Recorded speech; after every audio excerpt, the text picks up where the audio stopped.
The U.S. Embassy in Qatar is urging Americans in that Mideast country to shelter in place until further notice. The State Department is also warning Americans worldwide to use caution following the bombings in Iran. There was another Russian drone and missile attack from Russia on Ukraine's capital overnight. It killed 8 people and injured more. NPR's Joanna Kakissis reports from Kyiv. The strike happened as the NATO summit opens in the Netherlands. A 5-story apartment building in a busy part of Kyiv partially collapsed because of the Russian strike. Emergency workers are looking for survivors who might be trapped in the rubble. Ukraine's Air Force said its defenses downed most of the 352 drones and 16 missiles launched by Russia at Kyiv and 3 other regions. Russia has been stepping up its attacks on Ukraine as U.S.-led peace efforts have stalled. Ukraine's President Volodymyr Zelensky is in London today to meet with British Prime Minister Keir Starmer. Zelensky is seeking to shore up alliances ahead of the NATO summit, where he's been invited to attend a leaders' dinner. Joanna Kakissis, NPR News, Kyiv. Texas Governor Greg Abbott has vetoed a bill to ban the sales of virtually all hemp products containing THC. That is the psychoactive compound in cannabis. The governor is calling a special session of the Texas state legislature. That's partly to deal with problems posed by the lack of regulation for THC consumables. Houston Public Media's Andrew Schneider has more. Governor Abbott waited until shortly before the midnight deadline to veto Senate Bill 3. He did not immediately issue an explanation for the veto, but he did announce a special session that will begin July 21st. Lieutenant Governor Dan Patrick, the lead advocate for the ban, responded on social media by saying that Abbott had left the families who had seen their loved ones' lives destroyed by such products feeling abandoned. Abbott's veto leaves the state's multi-billion-dollar hemp industry intact for now. Patrick and others demanded the ban in large part because they alleged the industry was targeting minors. For NPR News, I'm Andrew Schneider in Houston. You're listening to NPR. And from the GBH Radio Newsroom in Boston, I'm Judy Ewell. Most of southern New England is under an extreme heat warning at this hour, including all of Massachusetts, except for Cape Cod and the islands and the Berkshires. The National Weather Service says heat index values could top 104 degrees this afternoon, with hot, muggy weather overnight. Your forecast is coming up. Boston Mayor Michelle Wu says her administration wants to support the workers who make the city run overnight with late-night food trucks. City Councilor Sharon Durkin says she decided to support offering food in Boston out until 3 a.m. after hearing from a constituent. I remember I got an email about you're standing between me and my 2:30 a.m. burrito, and that absolutely stuck with me. And so today I'm really proud that this is happening. A lot of these are in District 8. Corrine Reynolds, Director of Nightlife Economy for the City of Boston, says the program starts this evening. Again, the food trucks will serve up meals until 3 o'clock in the morning. The trucks are expected to offer their goods to those near hospitals, universities, nightclubs, and music venues. Boston police are investigating a triple shooting in Dorchester. Officers responding to a call yesterday found 2 men with gunshot wounds at one location. A third shooting victim was found later. All 3 people are hospitalized. Authorities say it appears their injuries are non-life-threatening and no arrests are reported. In sports, the Sox going for a win against the Angels tonight. We are having a heat wave. The humidity is driving up the real field temperatures through Wednesday. Sunny, very hot. Temperatures in the 90s today, over 100 degrees tomorrow. Overnight lows in the 80s and 70s. It's 87 in Boston. This is GBH. Support for NPR comes from NPR stations. Other contributors include the George Lucas Educational Foundation, creator of Edutopia, dedicated to improving the learning experience for America's students by sharing what works in pre-K through 12 education at edutopia.org.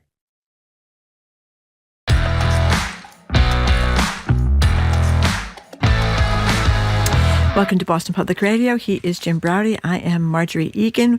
We are BPR on GBH and NEPM, and we are streaming at youtube.com/GBH News. Programming note, we're going to be back at the Boston Public Library tomorrow.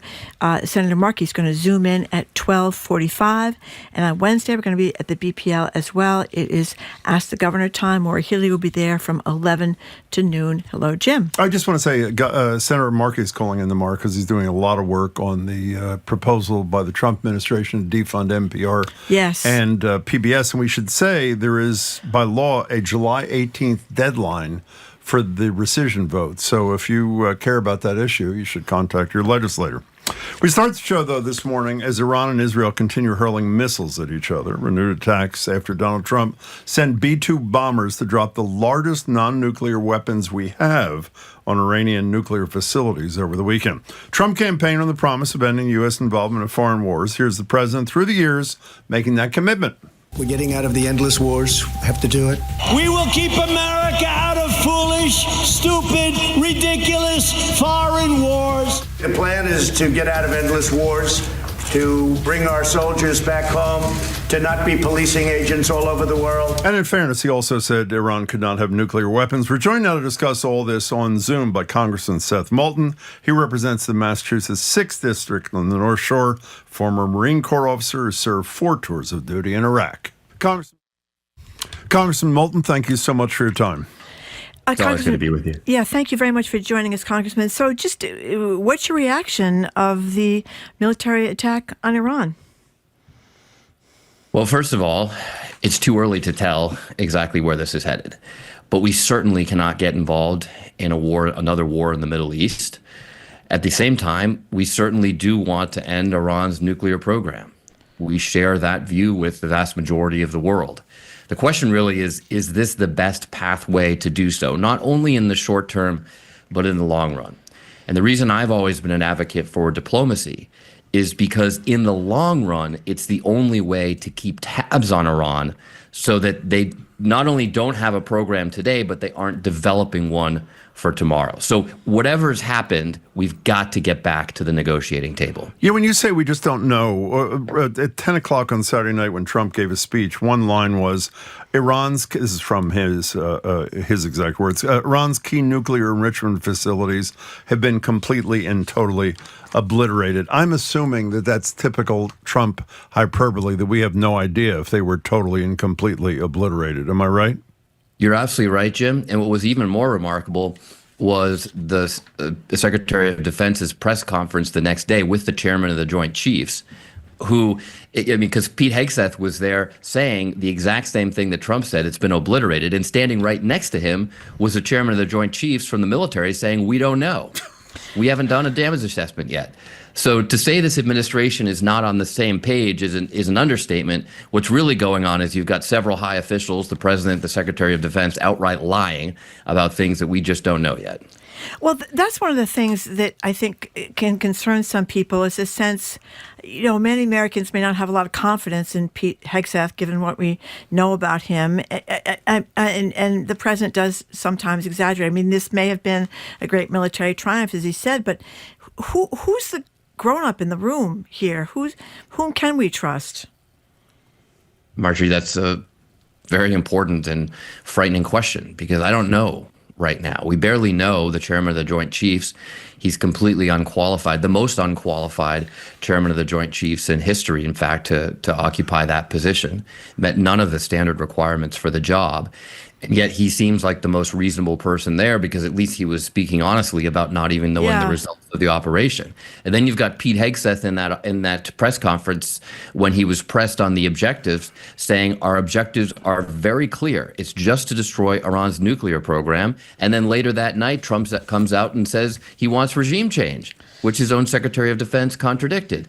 So what's so dangerous about this situation with these characters is that they're all over the map. They don't clearly have a plan. They're not following operational security measures, so they put the troops at risk regularly. I'm told Fox News was advised of this operation before it happened, which might not be quite, I don't know how you rank that against Hegseth texting his wife or whichever wife he texted, but Excuse me. Pretty bad.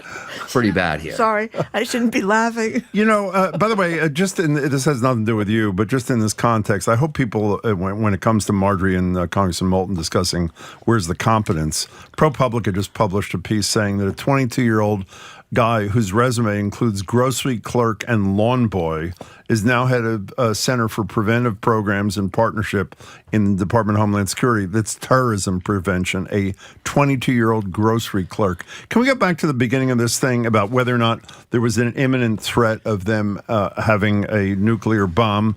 Everybody's heard this, but I think it's worth playing again. This is Trump on Friday. He's speaking to reporters on the tarmac at an airport in Morristown, New Jersey, and he's asked by a reporter what the basis for his intelligence is. Listen up.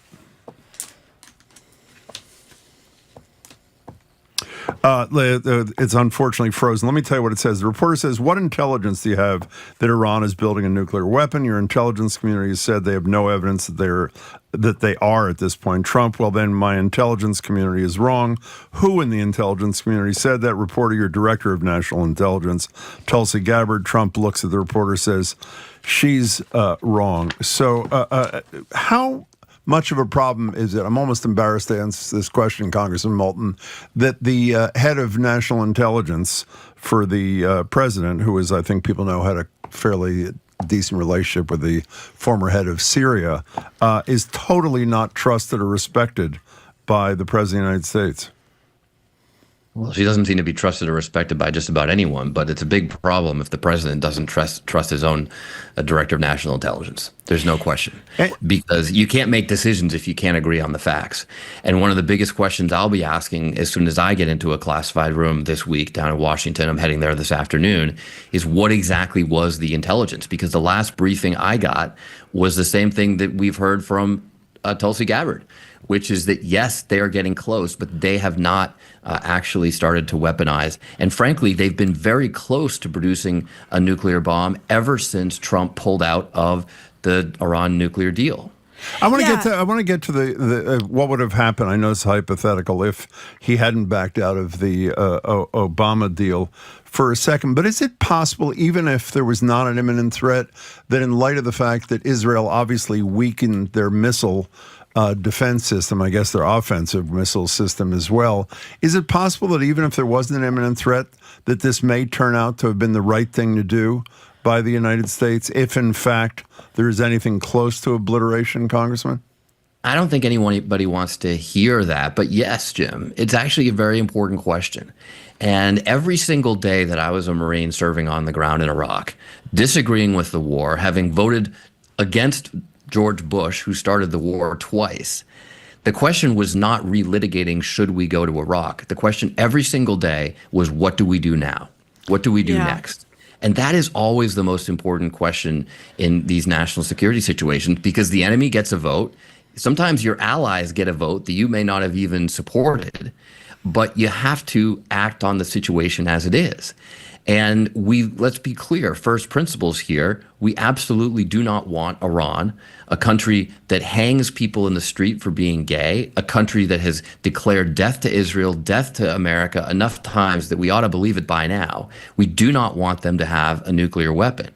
But as I've always said again, it's not just a question of whether they have one tomorrow on Tuesday. It's a question of whether they're rebuilding a program and whether they will have one next week. Whether they decide, you know what, this hasn't worked out for us, so we're just going to go buy one from North Korea. And how do we prevent that from happening? So there are a lot of questions that have to be answered and are most effectively answered going forward by actually having a diplomatic agreement that allows intrusive inspections like we had on the Iran nuclear deal. And by the way, the Iran nuclear deal under Obama was an imperfect deal. I criticized many elements of that deal, but I also supported it because it prevented Iran from getting as close to a bomb as they have been, and they were up until at least a few days ago. And it provided inspections that, by the way, all of our intelligence said Iran was abiding by the deal when we had those intrusive inspections. That's ultimately what Trump wants to get back to. He ultimately wants to get back to the same deal he pulled out of. But my point is that's the only way to ensure for the long term that Iran doesn't develop a nuclear bomb. So that little history for a second. So I'm Donald Trump. I get out of an agreement that was limiting enrichment. And because I got out of the agreement and they're able to enhance their enrichment, I now have to bomb their facilities because of their enhanced enrichment. Is that as convoluted as that is? That is a fair description of the history, isn't it? And then he'll go back to the Obama deal and declare victory. That's basically what's happened. Now, critics of the Iran deal will say, well, look, it was going to always come to this point because the deal had sunsets and, it wasn't enforceable beyond a certain timeline and whatnot. But that's assuming that you wouldn't negotiate further deals. In my experience, once you open the path to negotiation, you usually have more deals, right? There are a lot of nuclear weapons deals with the Soviet Union after we got one.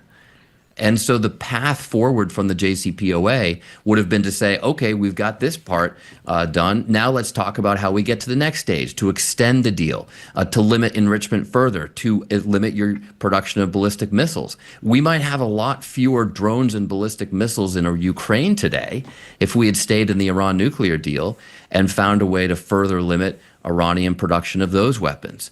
The point is that the path to diplomacy isn't a one-stop path. It's a multi-stop path, and you have to keep working at it. We're now starting literally from ground zero. It's hard to imagine why the Iranians would negotiate with Trump now, someone who pulled out of a deal they made first, then said he wanted peace again, then supported Israel bombing them, then bombed them themselves when he said he wanted to come back to the negotiating table.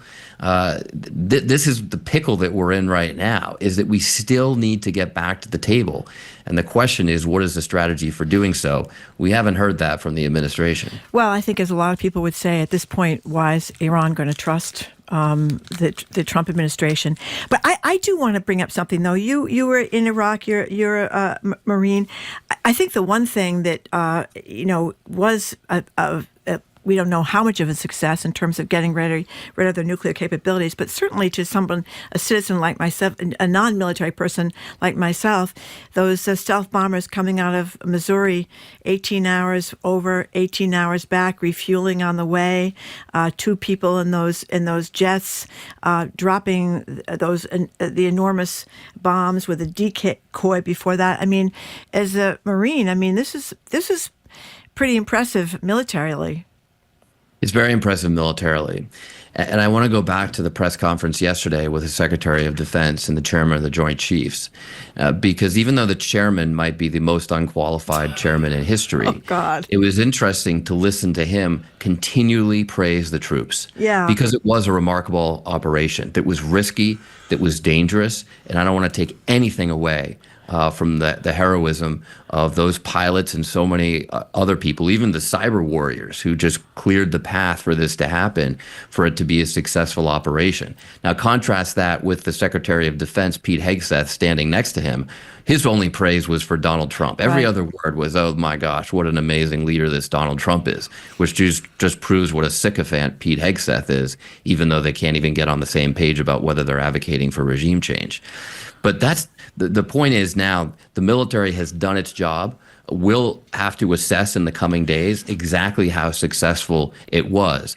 But ultimately and quickly, we have got to get back to a place where we have intrusive inspections in Iran to prevent them from ever developing a nuclear bomb in the future. That's the way to keep us safe, to keep Israel safe, and also, by the way, to keep all our other allies in the Middle East safe so that they don't start getting their own nuclear bombs and set off a nuclear arms race in one of the most volatile parts of the world. Congressman, this is a uninformed civilian's question, but how do these pilots stay awake 36 hours in a row? That's a long time without sleep. Well, I don't know all the details, but something you might have been familiar with back in the 60s or 70s, Marjorie. A little White Cross, a little speed. Okay, fine. Hey, Congressman Moulton, what's the retaliation from the Iranians you most fear, and what do you think is most likely? Actually, the retaliation I most fear is something asymmetric. We know that they're trying to assassinate targets here in the United States. I had dinner with one of their assassination targets on Thursday night. We know that they are trying to they have the potential to create mass casualty events. There have already been warnings issued by subway systems. Airports are on high alert. There's a lot of concern for our infrastructure. There are things that they could do through cyber, and of course they have allies. One of the things that happens when you attack a country like this is it starts looking around for who its allies are, and we don't want to drive them closer together. Like I said, they might be in the market for buying a nuclear bomb, and we've got to make sure that doesn't happen.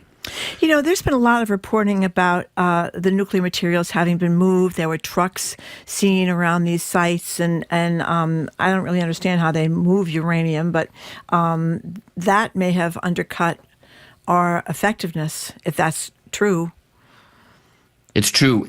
It also raises an important question, Marjorie, about whether there is any fallout from these attacks, whether there's any radioactive fallout from these attacks that could be spreading across the Middle East.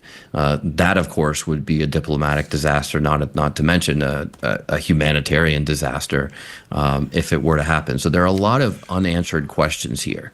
But I want to bring us back to the core principles. We cannot let Iran have a nuclear weapon. We have to now make decisions going forward about how we get back to the table to ensure that's the case in the long term, not just the short term. And this administration has got to get itself straight on what the hell they're advocating for. Are they advocating for regime change or not?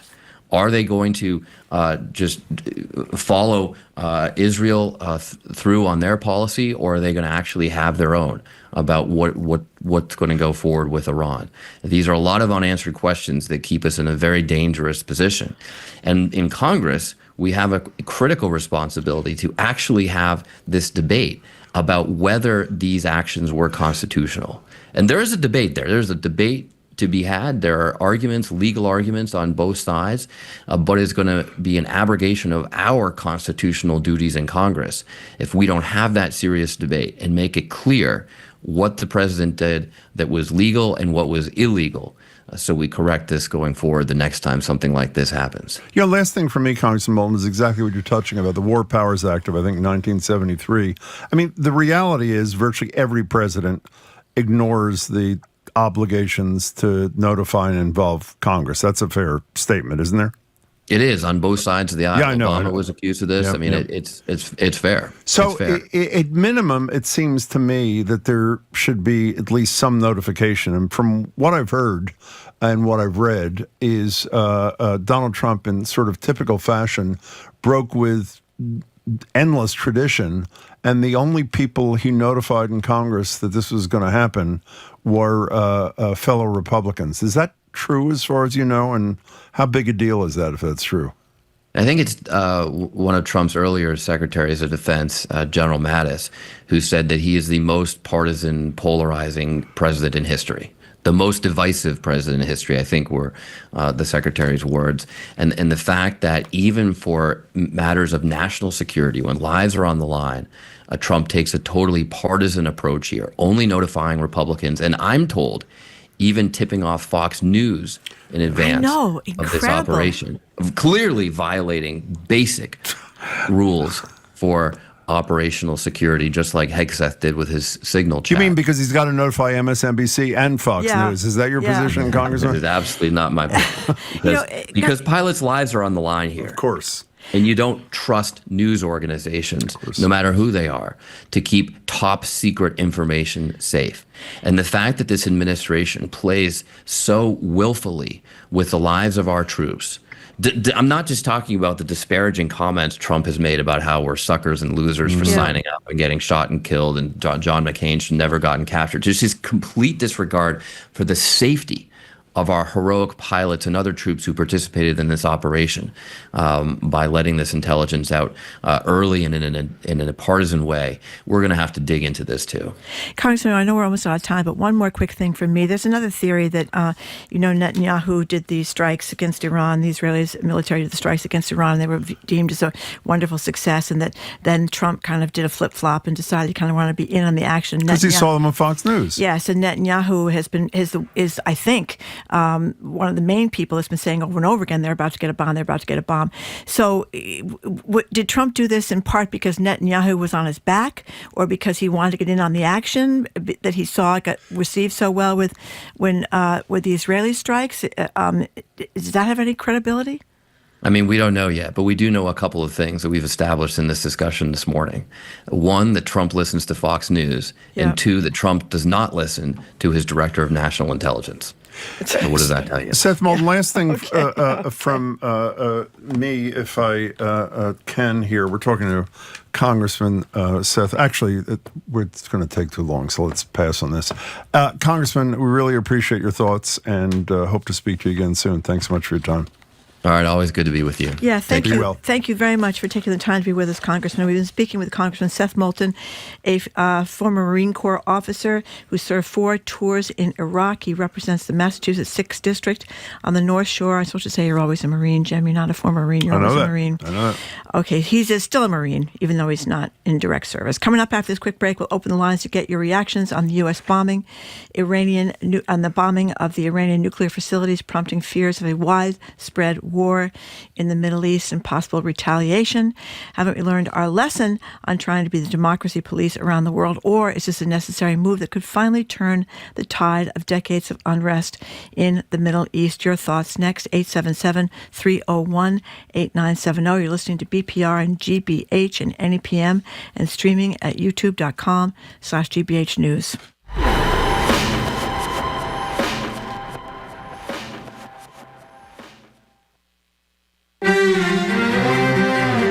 The Eternaut is a new Spanish-language TV series based on a comic strip from the 1950s. Como si estuviera nevando. Nieve en verano. The story's about lethal snow falling on Argentina before an alien invasion. It's not just sci-fi. The comic strip has been holding a mirror to Argentinian society for decades. That's next time on The World. This afternoon at 3, here on GBH News 89.7. Our programs are made possible thanks to you. And Acera School in Winchester, committed to cultivating curiosity for grades K through 9. From woodworking to fine arts, engineering, and physics, Acera's teachers are dedicated to unlocking each student's potential. More at aceraschool.org. And the Massachusetts Office of Travel and Tourism, commemorating 250 years of history, independence, and innovation since the American Revolution. Learn more at massachusetts250.org.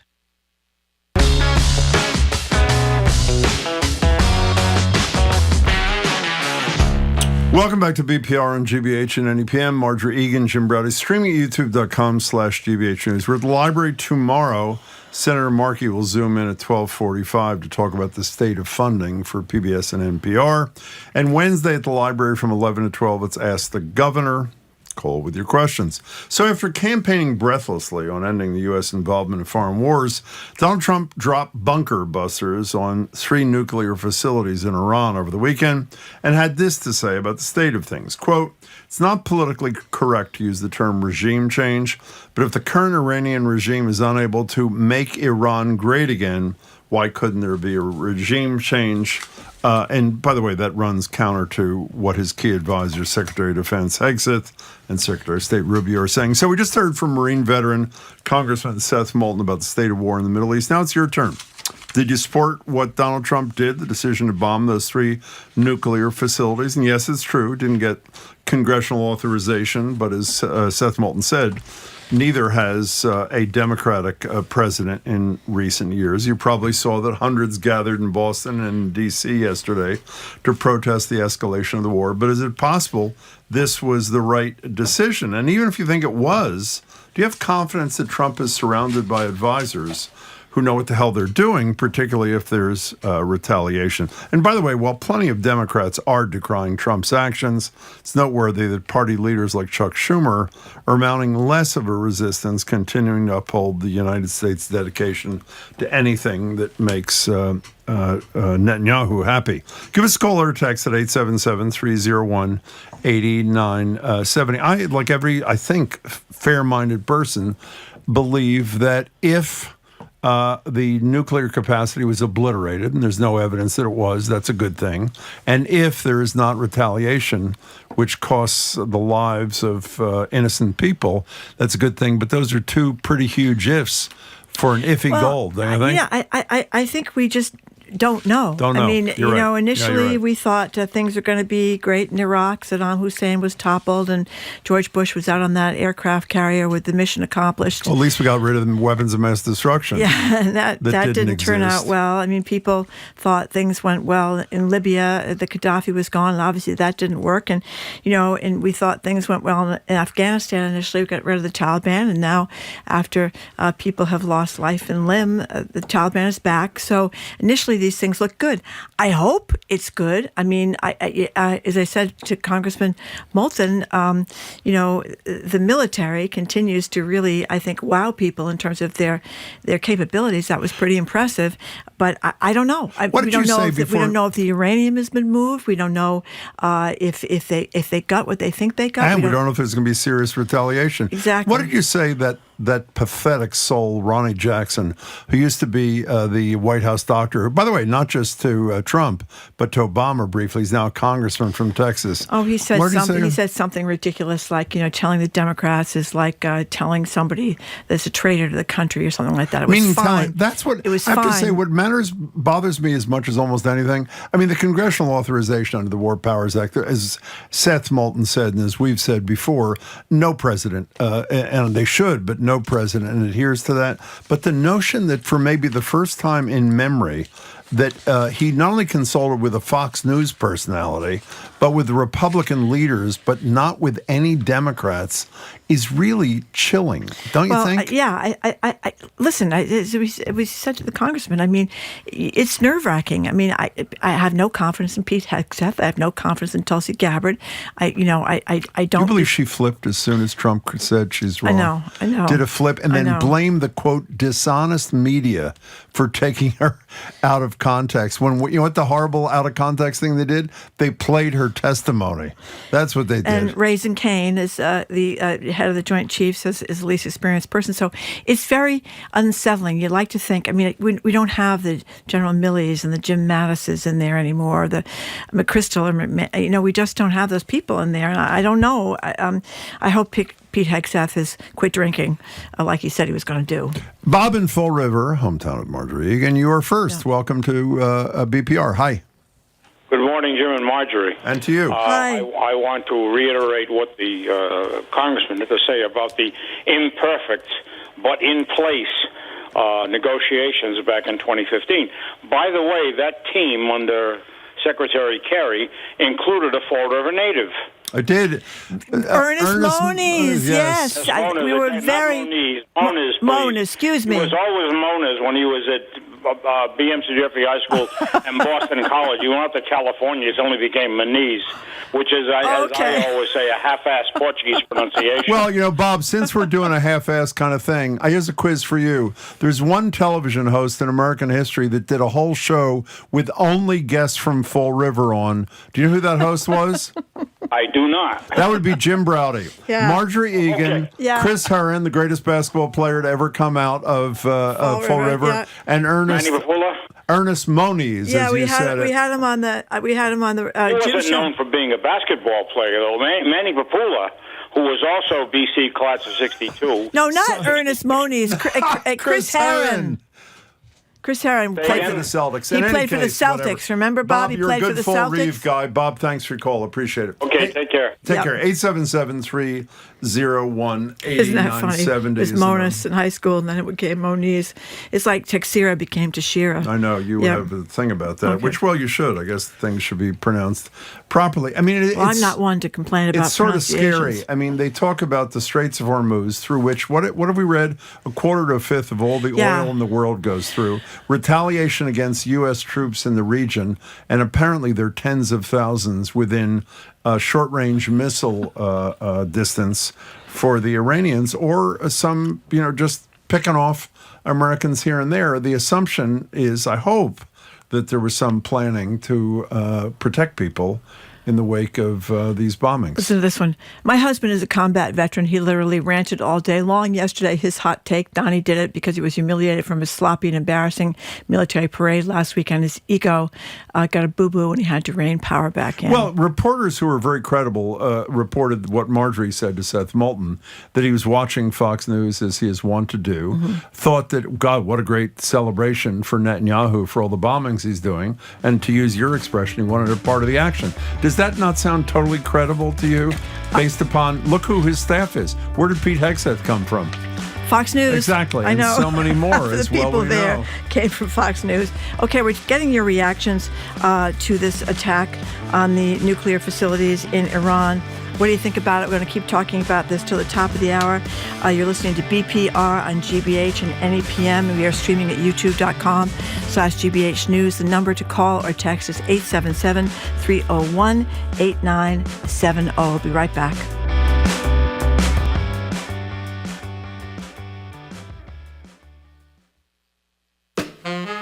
I'm Jared Bowen. Coming up on The Culture Show, the Ice Cream Man cometh. We get the inside scoop on JP Licks with owner and founder Vince Petrick. He joins us to talk about new flavors and what it takes to build a beloved Boston fixture. Plus a preview of Moonbox Productions' annual festival of new theater. That and more on The Culture Show today at 2 on 89.7 GBH.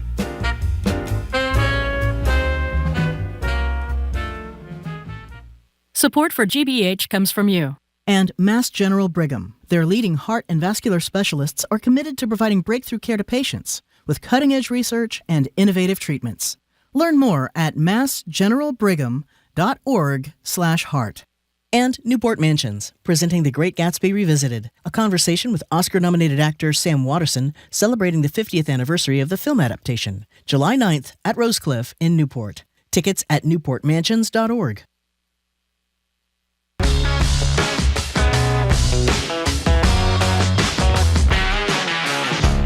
Welcome back to BPR and GBH and NEPM. Marjorie Egan, Jim Browdy, streaming at youtube.com/GBH News. We're at the library tomorrow. Senator Markey zooms in on funding for NPR and PBS. And Wednesday, the governor joins us at the library from 11 to 12. Take your questions. We're talking about the United States bombing of the 3 nuclear facilities in Iran over the weekend and what your reaction is. Laura in a car, welcome.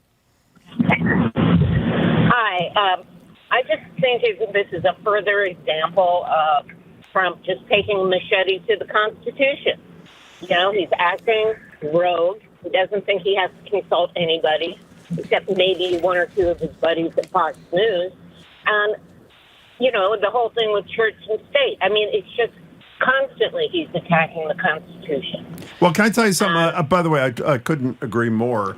However, as we've said, the sad part of this in terms of the constitutional obligation to consult with Congress is violated by we didn't do all it in the Democrats Vietnam. too. We didn't do it in Iraq. We didn't do it in Afghanistan. We haven't done it since 1942. We haven't done it since World War II. Well, yeah, that's right. So, Laura, it doesn't diminish in any way your concerns, but unfortunately, he's not alone when it comes to declarations of war. And by the way, we should say, if you read the War Powers Act and things like that, there are different situations when the United States is attacked, but in none of these circumstances about which we've spoken were we attacked. Laura, thanks for the call. We appreciate it. Authorizations for use of force in 2002. That was after. But they used that forever. Right? Yeah. They used that. Obama used it. It's still there. Yeah. Yeah, it's still there. So that I don't know. Like I said, that may not be the strongest argument.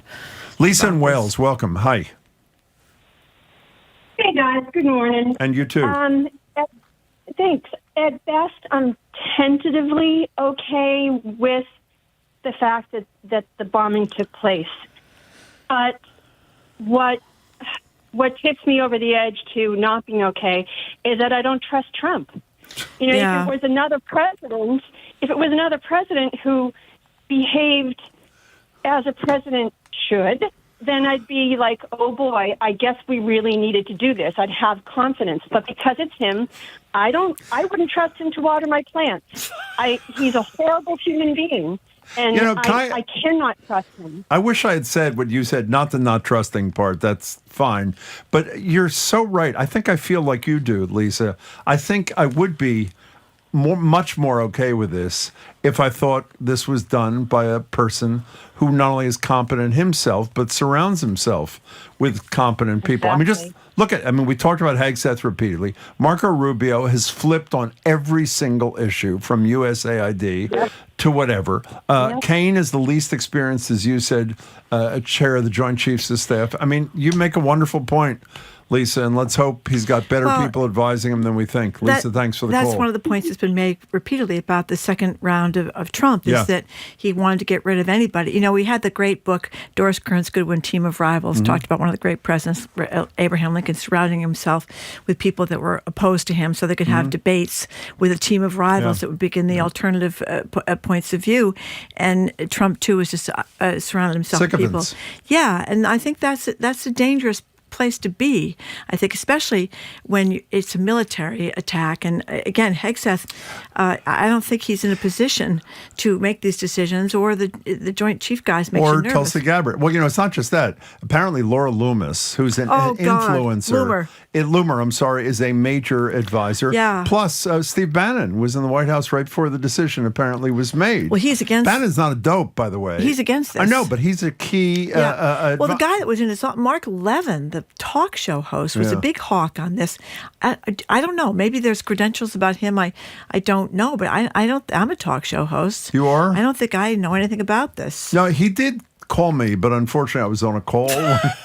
He was calling most talk show hosts, trying to get some different. Mark Levin or Mark Levin, whatever his name is. I think we know who you're talking about. Levin, yeah. Whenever I hear him, he's screaming. That's what he does. He screams. 877-301-8970. How do you feel about the decision that was made by the Trump administration, by Donald Trump, to bomb these 3 nuclear facilities? And how concerned are you about retaliation? The only good news is, in terms of retaliation, apparently Israel has disabled a huge percentage of their missile capacity. That's the hopeful thing, that this is a good time to hit Iran because they're so diminished. This is a very good time, and that they won't be able to retaliate.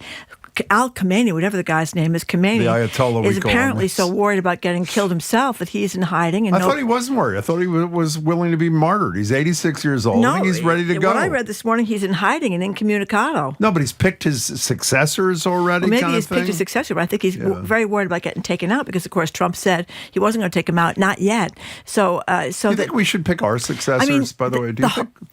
I'm serious. Just as the hopeful thing is that they do not want to go up. This is the Iranians do not want to go against the Israeli military and the American military. They don't think this is a good time to do this, and that's the hopeful thing. And I hope that that's correct. Eric and Eastie, welcome. Thanks for calling. We really appreciate it. Happy Monday, guys. Long time. Thank you.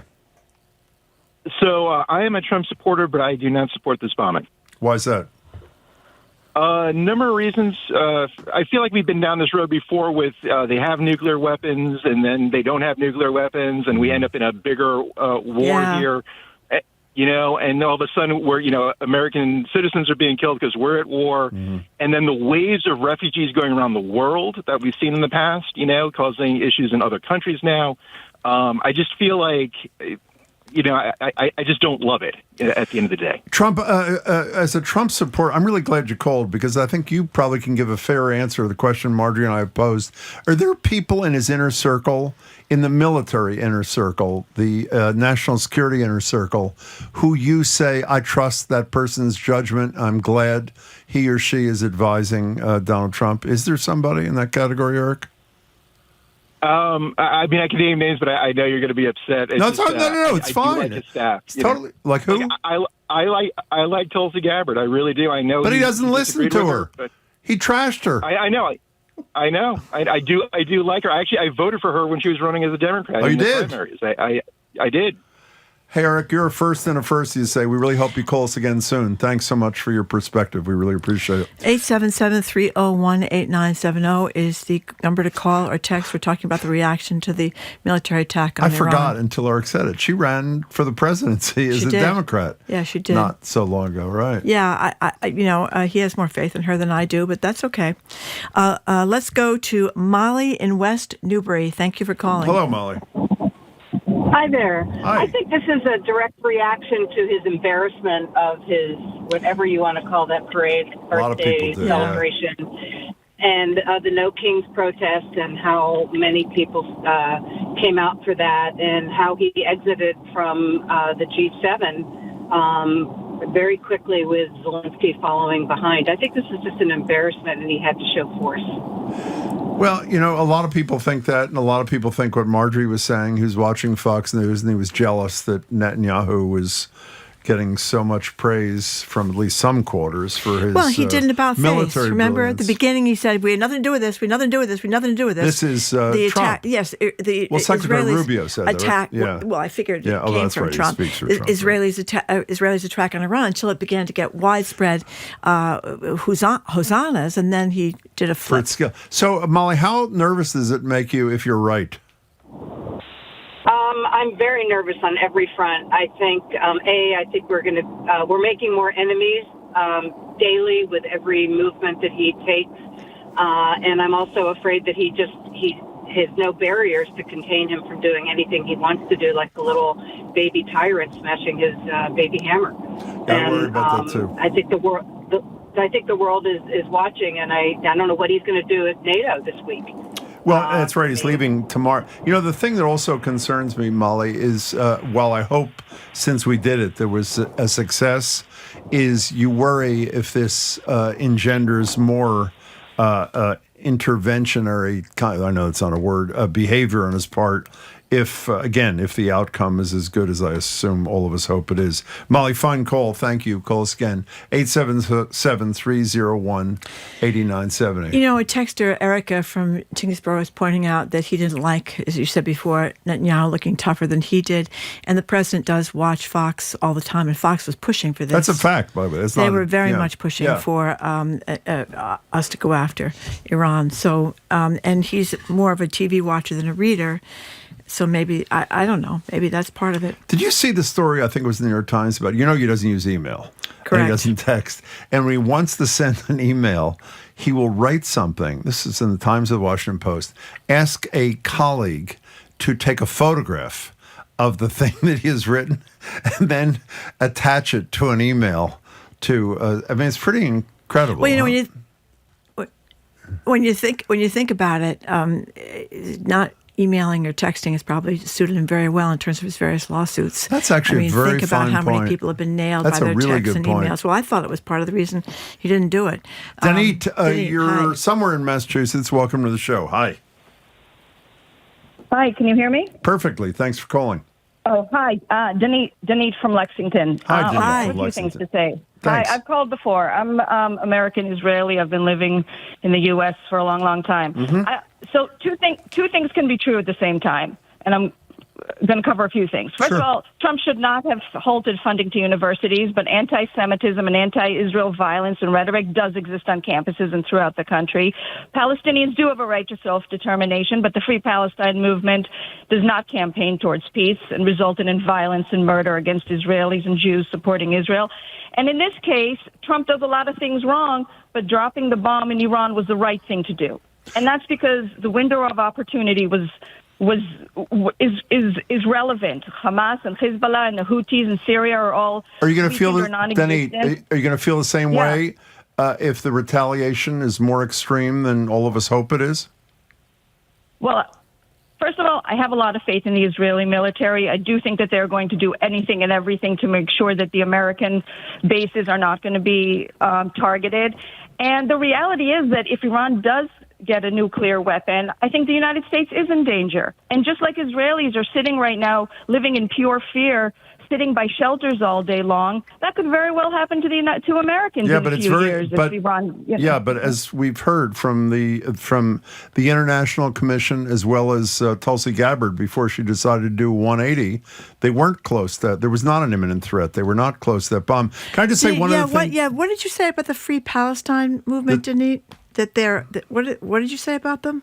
I mean, the Free Palestine movement does not campaign towards peace. They don't advocate for a two-state solution. You know, they want a one-state for a return, the right of return for Palestinians. I mean, that's a separate issue, but that's resulting in violence. Well, I don't know if that's fair, really. I I'm mean, with there's Marjorie on this. I mean, we're watching children eating sand over in Gaza right now. Janine, a lot of people are upset by that. And a ton of people have called the show who believe that there should be a Palestinian state have called us in recent years and said there should be a two-state solution. So respectfully, we disagree, but we appreciate your perspective. Call us again, 877-301-8970. The one place where I agree with Danita, I said this to Seth Moulton, if there was ever a time that Trump was going to do it, regardless of the facts on the ground, because we just don't know what the facts on the ground were, this was the time, because the Israelis did do a tremendous job of weakening the missile ability of the Iranians. And that's the hopeful theory, that because the Iranian situation was so weakened by Israel that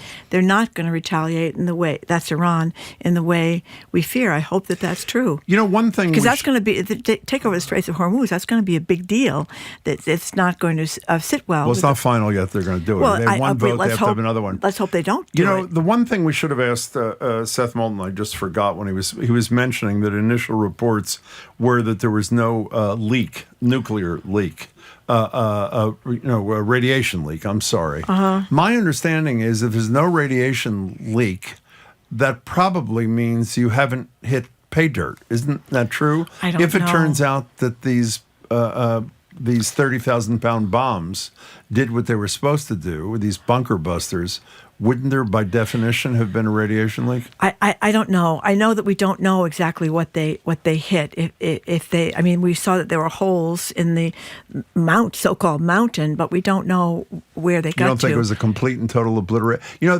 we don't know. We don't know, and we don't know whether they moved things out of there. Exactly. Considering he said the 2-week thing. And there were there were intelligence reports about trucks. By the way, things around the sites. Right. The one thing I was totally untroubled. Some Democrats have criticized Trump for saying, they have 2 weeks and then a couple of days later going in. I thought strategically that was sort of brilliant. If you're going to do it, give them a misdirection And play. what was brilliant again is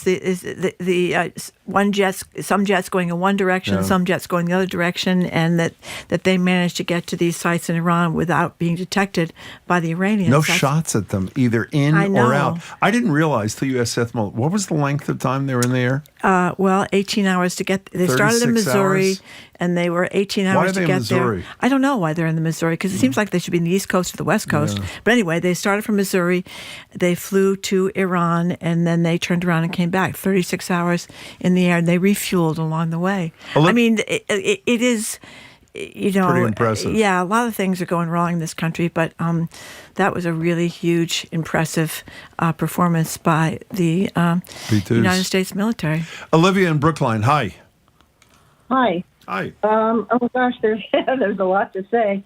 I agree with a lot of people who already spoke, but I think Trump makes his decisions from an emotional place, jealousy or revenge, things like that. And I think it was played by Netanyahu, who said for decades he didn't want any kind of agreement made, and he was opposed to the Obama agreement. He just didn't want any negotiations to go well. In fact, they were supposed to do one on Sunday, and the night before the negotiation is when he attacked Iran.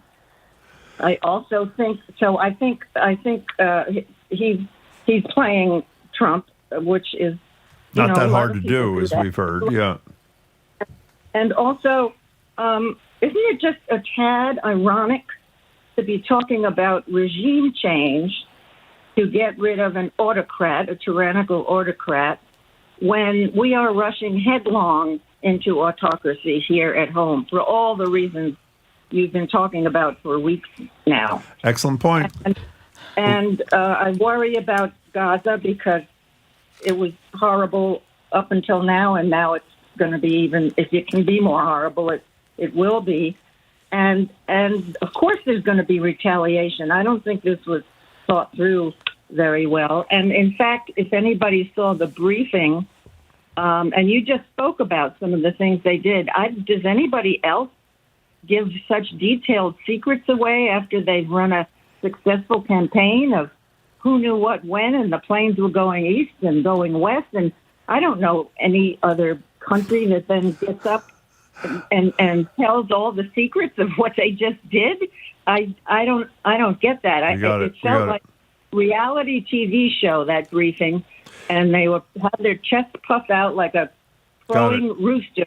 Got it, Olivia. We got to go. Thank you kindly for your call. Olivia retouched upon something you did with Seth Moulton, too, is what an irony if at the end of this whole thing, we end up with virtually the exact same agreement that Barack Obama negotiated. And by the way, I hope people agree with this. The only reason he undid it was not because it was a horrible deal, because it was Obama's. It was like Obamacare. Exactly. It was the same thing. I mean, people have talked about this for a long time, that what he was going to end up doing in these negotiations is reinstating a version of what Obama did. Just saying how much better it was. A million times better. Greatest and no one's ever seen anything anything like it. It's unbelievable what I managed to do. So that was the theory, because it wasn't perfect, as Seth Moulton said, but it did allow for those inspections, and that was kind of a big deal. Do we have time for one more call? We do, yeah. If it's a quick one, Kathy, thank you for calling. Hi, You're Kathy. in Andover. Hello. Hi, yes. My concern, and thank you for Seth Moulton, by the way. I feel better already. Well, thank him. Go anyways, ahead. While Trump is at war with Americans, he's at war with Harvard, he's at war with the Democrats, he's at war with us, and then he's going to be at war there. I mean, who's going to sign up or be interested to help in his war? Yeah, we have a lot of attacks going on a lot of different fronts, I guess you could say. I mean, the most unsettling thing is the attacks on medical research. I mean, that's really, really depressing. Kathy, thank you much for the call. In the meantime, the so-called Big Beautiful Bill was July 4th the date by which the Republican leaders in Congress. Yeah, I guess that's not going to. I don't think that's going to happen. Is it the parliamentarian? What's the name of the person? Parliamentarian in the Senate. Yes. Decided that the food stamp cuts were inappropriately in the bill. Did you see that over the weekend? Well, it's very good. I'm glad. Well, it's good for people who receive food stamps. It's very bad for Donald Trump, because obviously that means that there's far less cutting. Well, I think it's dawning on people that what this bill would do is give massive amounts of money to very, very wealthy people and screw poor people. So and maybe a little bit to the middle class, but not very much. Little wag the dog in this thing? I hope not. I don't know. You think? Jim, I'm flummoxed many times by what this administration is doing. My favorite thing, one last thing, when you talk about Fox News and whether that was what persuaded him to do this, do you hear that other countries and major corporations fight their hardest to become guests on Fox News? Because this is true. Because they know it's the best way to lobby Trump if you can't get a meeting. I wondered why he had his Make America Great Again red baseball cap on almost throughout this whole weekend. This is a macho what was thing. That about? You think that was it? What do you think? It's a hair problem? I think it was a hair problem. I do. That's my superficial self speaking, but I do. Yeah, I don't think you want to wear that hat during these very serious moments. But anyway, the show continues here in Boston. For you listening on any PM, thank you so much for tuning in. You can tune into the fabulous 413 at 3 o'clock this afternoon. Monty and Khalil to kick off their summer reading week. That's going to be good with UMass professor and author John Wynn. BPR continues on GBH 89.7 after the noontime news with Boston Globe business columnist Shirley Leung, a panel on vocational high schools in Massachusetts, and Princeton's Khalil Gibran Mohammed. I'm Marjorie Egan. He is Jim Browdy. You're listening to BPR on GBH and NEPM, and we are streaming at youtube.com/GBH News. Right after the news, Shirley Leung will be here about the purchase of the Celtics and the mayoral race in Boston, and a lot of other news here in town. We'll be right back.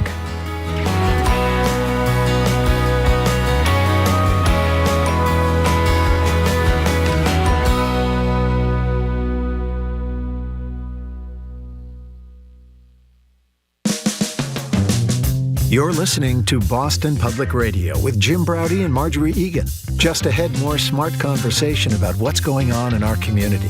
Stay with us here on GBH 89.7.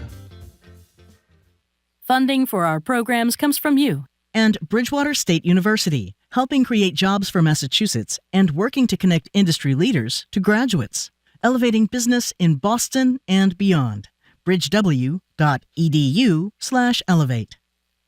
From executive producer Bradley Cooper, a new documentary reveals America's caregiving crisis and highlights the struggles and triumphs of caregivers nationwide. Watch Caregiving tomorrow night at 9 on GBH2. You're listening to 89.7 WGBH HD1 Boston. Online at gbhnews.org.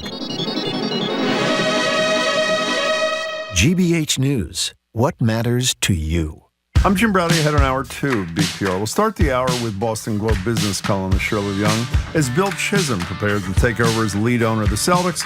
We'll ask Shirley how hard it can be to write a $6.1 billion check, plus the off-again, on-again position of the governor on the state's millionaires tax. I'm Marjorie Egan. Then the state wants to increase access to vocational technical high schools by changing admissions to a lottery system. We'll talk about what that means for students and educators with North Shore Tech Superintendent Heidi Riccio, plus Commonwealth Beacon's Michael Jonas and the Globe's Christopher Huffaker. All that, plus our Two More Things segment is next on the second hour of BPR and 89.7 GBH.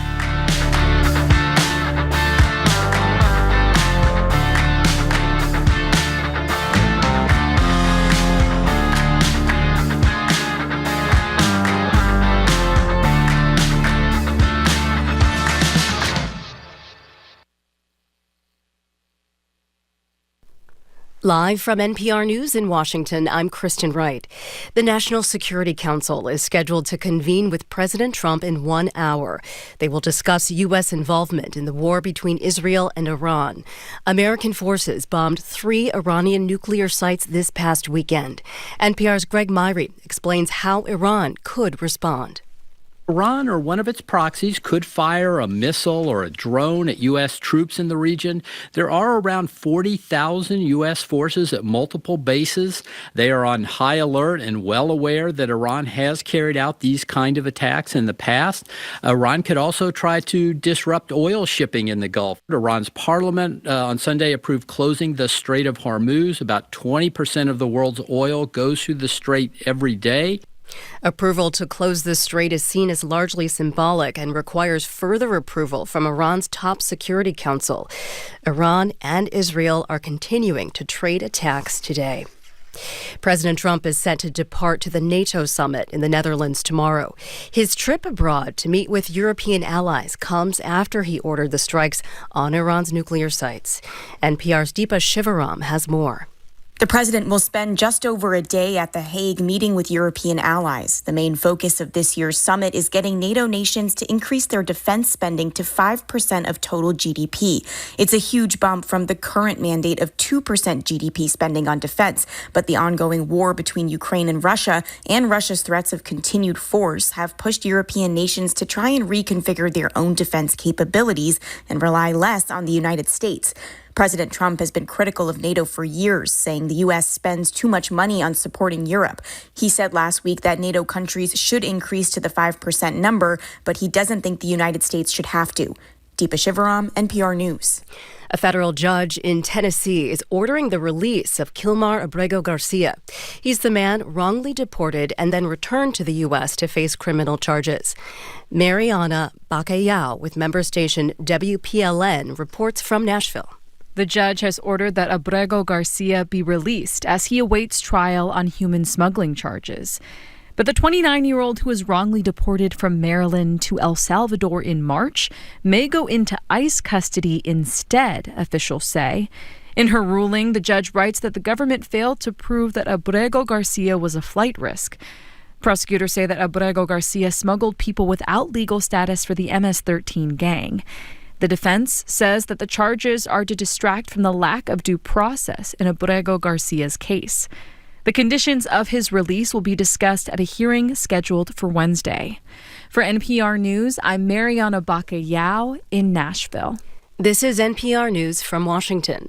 And from the GBH Radio Newsroom in Boston, I'm Judy Ewell. A new national poll shows Americans largely support international college students, and that support crosses party lines. From our higher ed desk, GBH's Kirk Carapezza reports the findings come as President Trump has targeted schools, including Harvard.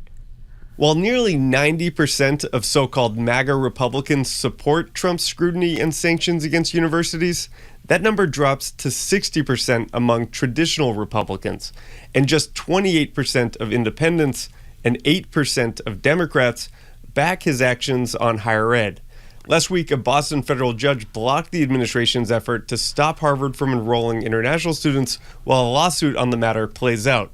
Meantime, Trump has teased that some sort of agreement with Harvard could be in the works. Kirk Carapezza, GBH News. People who work or play in Boston overnight are getting a new dining option. Mayor Michelle Wu says late-night food trucks will serve up meals for people starting tonight and going until 3 in the morning. This will mean that essential workers, students, and all our residents with access to late-night food near hospitals, universities, music venues, and nightlife districts will benefit, will provide another way for people to invest in our city and our economy as well. The city says 10 food truck operators are ready to pick locations and offer their takeout. The mayor says the program is an investment in downtown Boston, as 2 neighborhood restaurants are setting up trucks in the downtown area. In sports, the Sox going for a win against the Angels tonight. We are having a heat wave, very hot weather, sunny. Temperatures possibly in the 90s this afternoon, muggy and hot overnight. Right now, 89 in Boston. Support for NPR comes from NPR stations. Other contributors include Progressive Insurance, working to help protect small businesses and the owners that run them, offering customizable coverages to salons, accounting firms, tradespeople, and more. Learn more at progressivecommercial.com.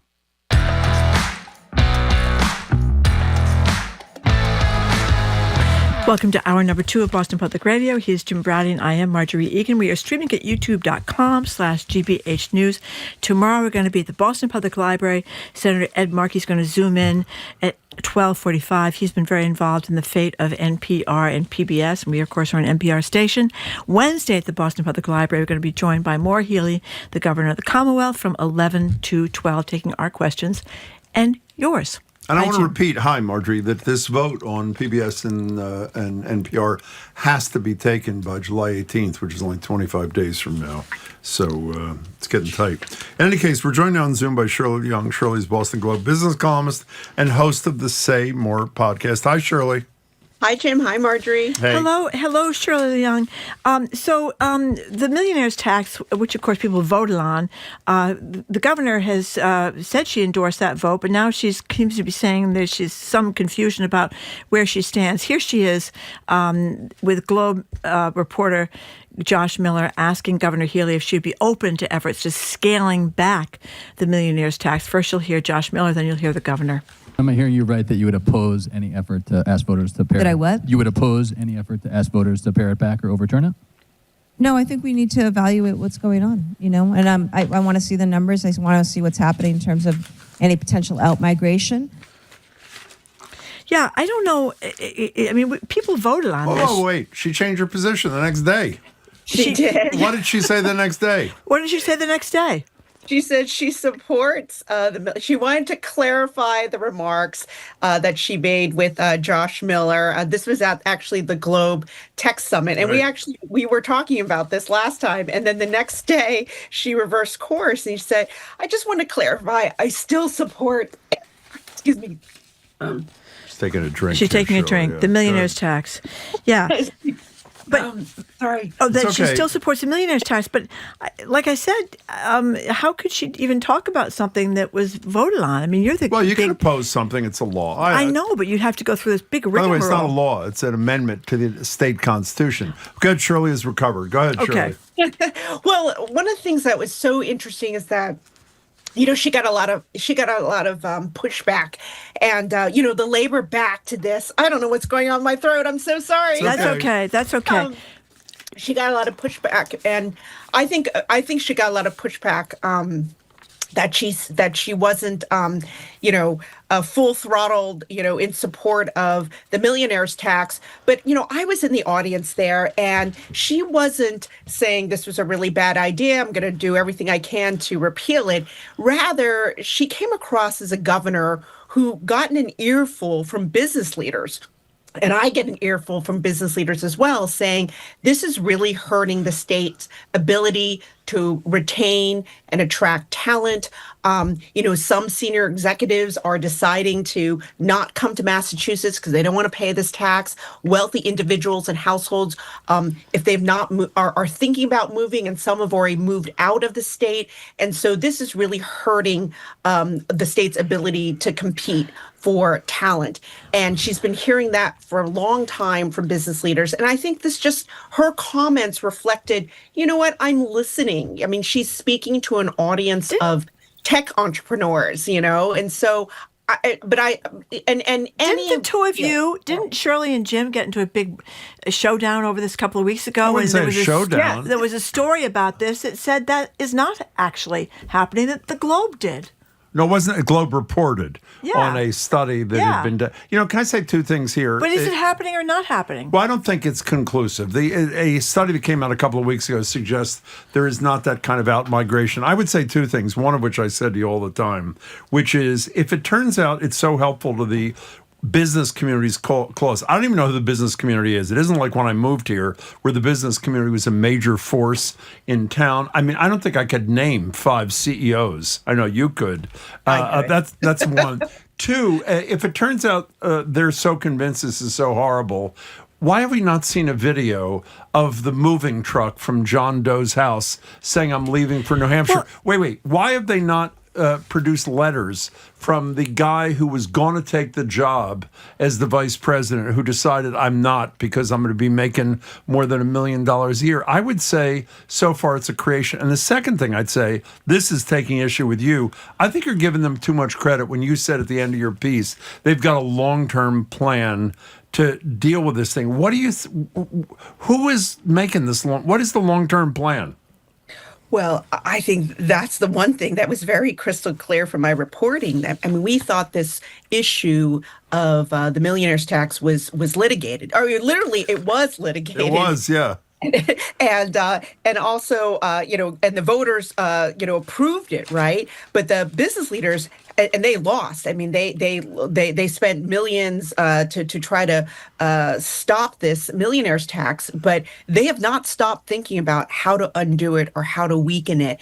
And the major business groups, Mass High Tech Council, also Mass Competitive Partnership, Pioneer Institute, they are coming together, and they've got a years-long plan. Okay, on how to do it. I want to respond to that, and then I promise I'll shut up here. No, and let me describe. One of the things is they're saying to look at the data, and even Evan Horowitz from Tufts University says it is really too early to say. I agree. Millionaires' taxes are way success. Okay. No. Wait. No, one piece of data. If it's hurting us. One piece of data actually is in, and it's not too early. Why don't we ask these business leaders, the Pioneer Institute, whoever the hell else you're talking about, how do they feel about the $2+ billion that was spent on two of their major concerns, education and transportation? Phil Lang was with us Friday. He's getting $545 million more from the millionaire's tax to help deal with the hole in the budget there. Secondly, the schools have benefited hugely. What's more important to these business leaders than having an educated workforce? I have to say. Well, they're probably all sending their kids to private school. So they're no, but they got to hire someone. I'm not talking about their kids. But you should explain to people about, we call Jim the tax man because he knows everything about taxes. I wouldn't go that far. So tell people that may not know about graduated income tax, Jim. Well, I don't want to talk about it because you basically, Marjorie wants me to talk about it because I lost the campaign. I would have voted on your side. But what do you mean you would have? It was on the ballot. How'd you vote? I think I did vote on your side. I think you didn't. But tell people about graduated income tax. They may not know that. We're the only state that had a flat tax in our Constitution. Yes. And 4 times there were efforts. I led the 4th campaign. You did. It lost by a narrow 71-29 margin. We only had another day or two. We would have done great to graduate the income tax. But and there the brilliance, should be a graduated the brilliance income of the millionaire's tax is it's not a graduated as such, but it sort of is. Yeah. Higher rate for people whose income is more than $1 million in any particular a year. And by the way, since it's in the Constitution, I think you agree with this, Shirley, the ability to undo the millionaire's tax is almost non-existent. The question is, could state government do something else to please the business guys to try to relieve the burden for those poor millionaires? Exactly. And I think that's what you're trying to do. I mean, I think I think trying to repeal is really difficult. I mean, it took the supporters, the proponents of millionaire's tax almost a decade to do it, right? Because you need to go through the legislature, like 2 cycles of the legislature, right? And then you need to put it on the ballot and get it approved. Now, the one route, and I was trying to get at, I couldn't get all the details, but one route is to lower the tax or income tax for everybody. Yeah. And I don't think you need a constitutional amendment. You need to get it through the legislature. But the legislature, they love spending, more tax money. I mean, it's very difficult to take tax money away from them. I mean, it always seems like our budget always gets bigger, and we always have so many needs. So that would be very difficult too. Well, also it's even more difficult now because the needs are about to get greater because there's a president who plans to deny lots of funds that we've heretofore gotten. In any case, we're going to discuss this every week for the next few years. We are. All right, Jim is very interested in. And by the way, if any of those business leaders I'm serious, are listening and have an executive who didn't come here solely because of the millionaire's tax, you have my promise and Marjorie's. If you communicate with us, we'll invite that person on the show to explain why they didn't move to Massachusetts solely because they'd be making more than $1 million a year and didn't want to pay an extra 4%. And by the way, it's only the portion over $1 million. Dollars. Yeah. Okay, so you wrote a great piece about Bill Chisholm and his ownership or the deal with the Boston Celtics. Tell us about that. Yeah, he's the incoming new owner of the Boston Celtics, and pending, approval from the NBA Board of Governors. But it was announced, I think, back in March that he had won the bid from the Grousbeck family, who's the current controlling owner of the Celtics. And at the time, it was a record. It was like $6.1 billion. But just last week, the sale of the Los Angeles Lakers is going to top that. It's about $10 billion. The Lakers will go for about $10 billion. But as more than one person has reminded me, the only number that really matters is 18 banners. The Boston Celtics have 18 banners, and the Los Angeles Lakers only have 17. So it doesn't matter. They're worth billions more. But anyway, so I did a story about how does this work? Does Bill Chisholm, he's a private equity manager. Yeah. Does he just write one giant check, right, for $6 billion, and I've got the Celtics? But it doesn't work that way, at least for him. And he has to cobble together a whole roster of investors, and he's been working away at getting about 24 people to invest. And so I looked at who's new, who's in and who's out, who among the current investors are staying on.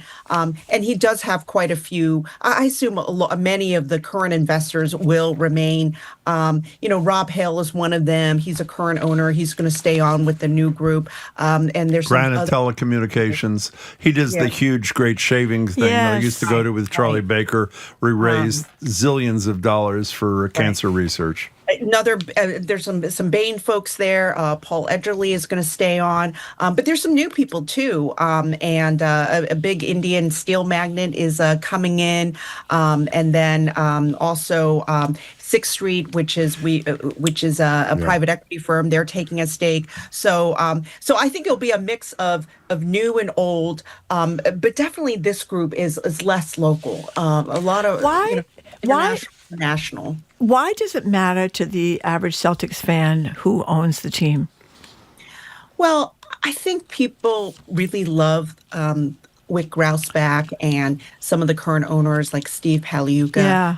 Very local. I mean, they grew up watching the Celtics, and the hope is that they won't be as bottom line oriented. Yeah. I mean, Celtics lose money. They often lose money, and they as Wick told me a year ago, he said, we want to be paid in parades. Yeah.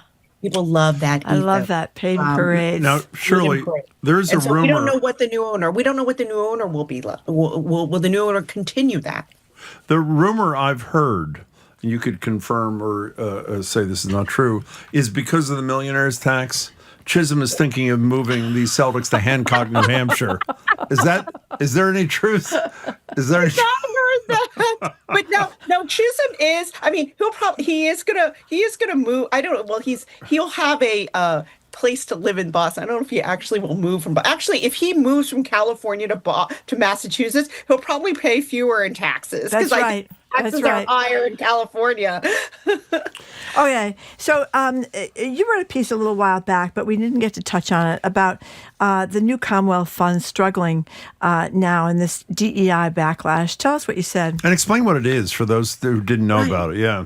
So this is a story I broke back in June 2020, and it was just in the weeks after George Floyd's, brutal murder that was, broadcast went viral in a video, bystander video.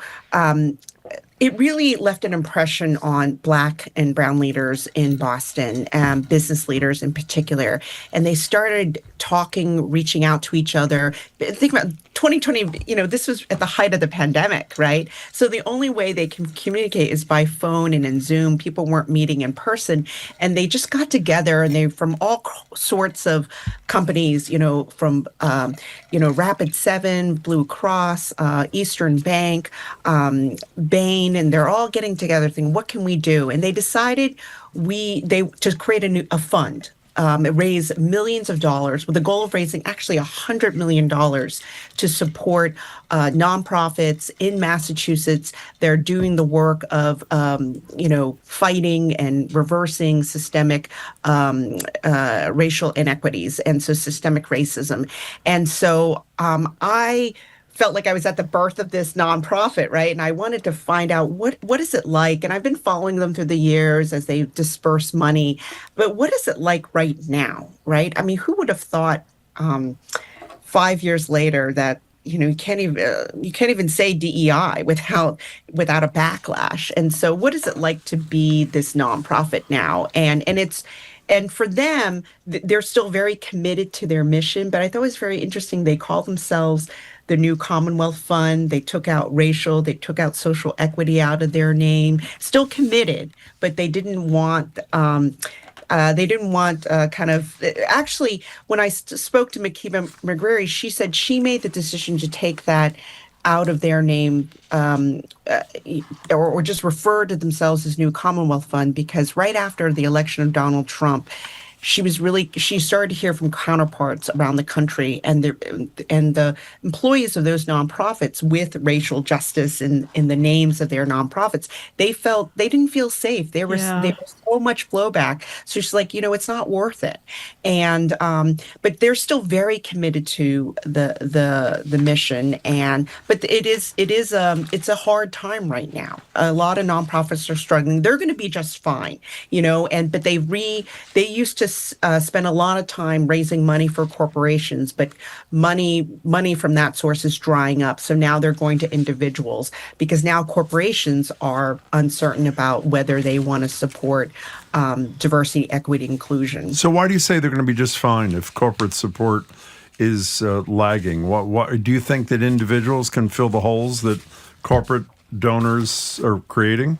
Well, I should say they're fine because they have the most powerful, Black and brown leaders at the helm and in their nonprofit as supporters, right? When Makiba tells me we're going to be okay, she's thinking about the many smaller nonprofits, the grassroots nonprofits that they support. Mm-hmm. She's really worried about their futures because they don't have the same connections and resources that they do. And when I think about this fund today, I was thinking, wow, how prescient that they started this, because a fund like theirs is ever more needed today than it ever was in 2020, right? In June 2020. Because now it seems like, there's such a rollback on racism, on fighting it, that you need a group like them to stand in that space. Like, yes, we need to continue to fight this. This is still really important. Let me state the obvious. I think it's really, first of all, her argument for changing language is maybe the most convincing one I've heard. We did a similar one here at GBH, saying similar things to her, that, the mission isn't changed. I think what would be really great for, again, Shirley loves when I tell her, this is a great column for you. I think it'd be great in 6 months to go back to all the organizations that said, all we're doing is changing words, not our mission. It stayed the same, and see if their mission has stayed the same. If they're doing the same sort of things to advance diversity, equity, inclusion, even if they're not calling it that anymore. I think that's a great idea. But I have to say, not everybody who's changed their names actually stayed to the commission. Oh, I know. You're totally right. Some have rolled back. Absolutely. And so, but I was actually thinking about working on a story about getting into how and why people, nonprofits changed their names or strip their strip language out of their websites, and what that process was like, and if they still think it's a good idea, So Marjorie, you can go right to Fall River. I want to do the story. Well, this. I want to do the story because this is a great. The Portugalia Marketplace in Fall River is a unbelievably wonderful place. It's got all these inexpensive Portuguese wines. It's got chorizo and linguiça and all sorts of snacks and prepared meals. And they're struggling because they're a Portuguese store. They have to face these tariffs, and they're struggling getting Portuguese-speaking workers. And I feel terrible because it's a great place, Portugalia. If you're driving through Fall River, you should definitely stop there. But tell us the story.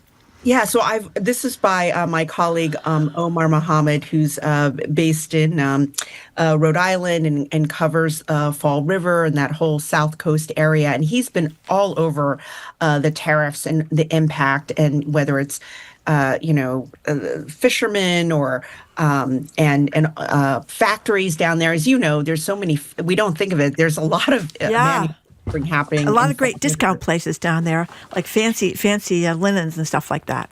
And so I've actually wanted to go to. That's on my summer bucket list to visit the Portugalia market. It's great. And plus, they have a coffee shop. You can sit there and have coffee and eat some really good food. Portuguese sweetbread. So one of the things is like for a marketplace like Portugalia, I mean, all their goods are imported, so going to be impacted, and I think for those of us who don't export goods, right? We see the prices creep up, but I can't imagine being a small business owner and relying on imported goods, and you just have no idea what your budget will be and how much to sell things for, and often they're buying, months and weeks and months ahead of time. And so it's a really tough time for small business owners. And it's really easy for the rest of us to forget that, right? Because the tariffs aren't in the news every single day. Though I guess didn't Trump set a deadline of 3 months, like a month ago? I don't know. I can't keep track. I think it's 2 weeks. Everything is 2 weeks. Everything is 2 weeks. And not be but then do it sooner than 2 weeks, right? You know what? I have another assignment, not for you, but maybe for the Rhode Island Bureau. Correct me if I'm wrong. Didn't Trump win Fall River? Yes, he did. Okay, so it used to be such a Democratic stronghold. Okay, so a Democratic stronghold becomes I think surprisingly, at least to me, not a stronghold essentially for Trump in 2024. I know, it's horrible. This piece is about what the impact of tariffs and other things. How do the people of Fall River who voted for Donald Trump feel now, do you think? I know actually Omar did do a story on that. I didn't see it.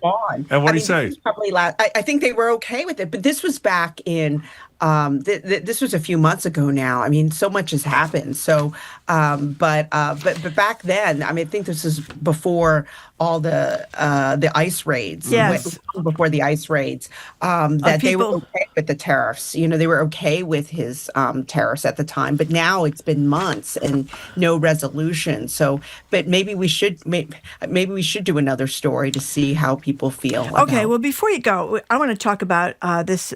We're going to have this big highway service plaza redevelopment. We hired an Irish company. I was kind of surprised. Yeah, but was it clear? Is it an Irish company that has a connection here, or is it a company I don't know. That's based in Ireland? I wasn't clear. Well, they called it an Irish convenience store company. Yeah, I think I've never heard of this company before, but I think they've won other contracts too in the U.S. Yeah. So I think this is what they do. They make fancy highway service plazas, and the rings looked amazing. It's like, I want to stop actually at these because they're usually so bland and soulless and kind of dirty, right? You don't actually want to. They're disgusting. Right. Why do you make a face? You don't think they're disgusting? Well, you ever go to a bathroom in one of these things? Well, there's been murders in some of these bathrooms. Well, that was a while ago. The Burger King. Some of them, I feel like they've gotten better over the years, but they're okay, but some of these renderings look really nice. Like you actually want to stop there. I remember visiting. So my husband is Korean, and I remember, I don't know, a dozen years ago, we went to visit his uncle and stayed with his uncle in South Korea. And I remember we were taking a road trip in South Korea, road trip to some beach towns. And he made a point saying, we need to stop by the highway rest stops because you will be blown away. He's like, they're so much nicer than what we find in the U.S. And of course, I don't remember what the rest stops were, but I just remember he made a point of saying, like, we got to go check them out. They're amazing. And so I'm hoping that maybe in the rest of the world, the rest stops are quite nice. It's just in America, they're nice in Canada. I mean, they are? Yeah. Well, I haven't been there for a while, but the last time I was there, you're always up there in Montreal. Yeah, they were gorgeous. You go in, everything is clean and pristine. But what I thought was neat about these is they're gonna have there's gonna be a Cape Cod version and a Western Mass version and a Central Mass version. I thought that was kind of cool. But it seemed great. Yeah. It seemed really Unfortunately, there's a report just came across. The executives of the Irish company are moving to Florida because there's no income tax. They had all bought places in Boston, but they decided they're going right to Florida. Yeah. So just for you, I will track down executives who turned down coming to Massachusetts. By the way, in all seriousness, do a joint thing. You write about them, and we'll talk to them. I thought this was decided. I thought you did a story. No, there was a study. There was a study that did, but I think even the people who wrote it, who conducted it, admit it's not 100% conclusive. Okay. And it is early on. Again, the only thing that is not early on, I'm going to repeat this, is that everybody seems to love the fact that we have $2 billion more a year for incredibly important recipients, education and transportation. And by the way, if you don't know this, when you voted, or if you voted no, it doesn't matter, when the majority voted for the so-called millionaire's tax, the fair share tax, or whatever the hell it was called, it mandated that all the money go to transportation education. Okay, what are you going to say? Could I make one point? Okay, certainly. This is what the opponents of the millionaire's tax will say. What do they say? I think we should do a study on whether the state truly is spending more. I agree with that. That's fair. Right. It's right. Is the money, would the state have spent $2 billion on education and transportation, and anyways, the money's just got shifted around? Well, that's pretty easy to do. You look at last year's spending on transportation education, do an inflation adjustment, and see if they increased it. That's why we call the tax man. I'll do that tonight, and I'll get back to you. Yeah, no, I ran out of time. I ran out of space and time to do my story. Okay, but I was thinking that's a good follow-up. And one person said, I don't know if they've spent more in education, and so I was like, okay, I'll look into that. That was the guy who didn't move here. Okay, Okay, great to see you, Shirley Leung. Shirley Leung, thank you very much. Bye. We've been speaking with Boston Globe business columnist Shirley Leung, the host of the Say More podcast. It's a great podcast, by the way, the Say More podcast, and she's also a BPR contributor. Okay, after this quick break, we're going to talk about a proposed change to vocational technical school admissions with Essex North Shore Superintendent Heidi Riccio and Commonwealth Beacon's Michael Jonas and the Globe's Christopher Huffaker. You're listening to BPR on 89.7 GBH and streaming at youtube.com/GBH News.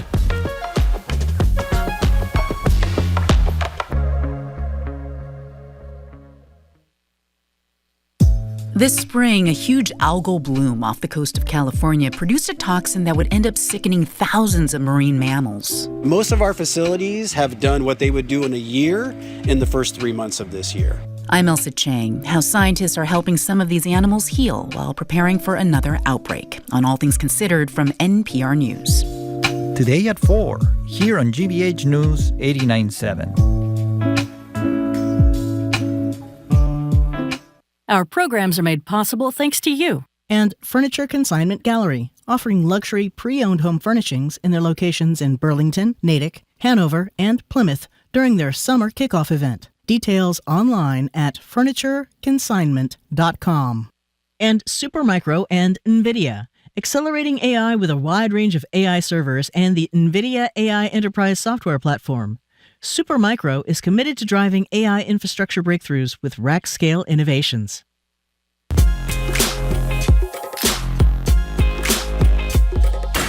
Welcome back to BPR. Marjorie Egan, Jim Browdy, streaming at youtube.com/GBH News. We're at the library tomorrow. Senator Markey will zoom in at 12:45 to give us an update on Trump's effort to defund PBS and NPR.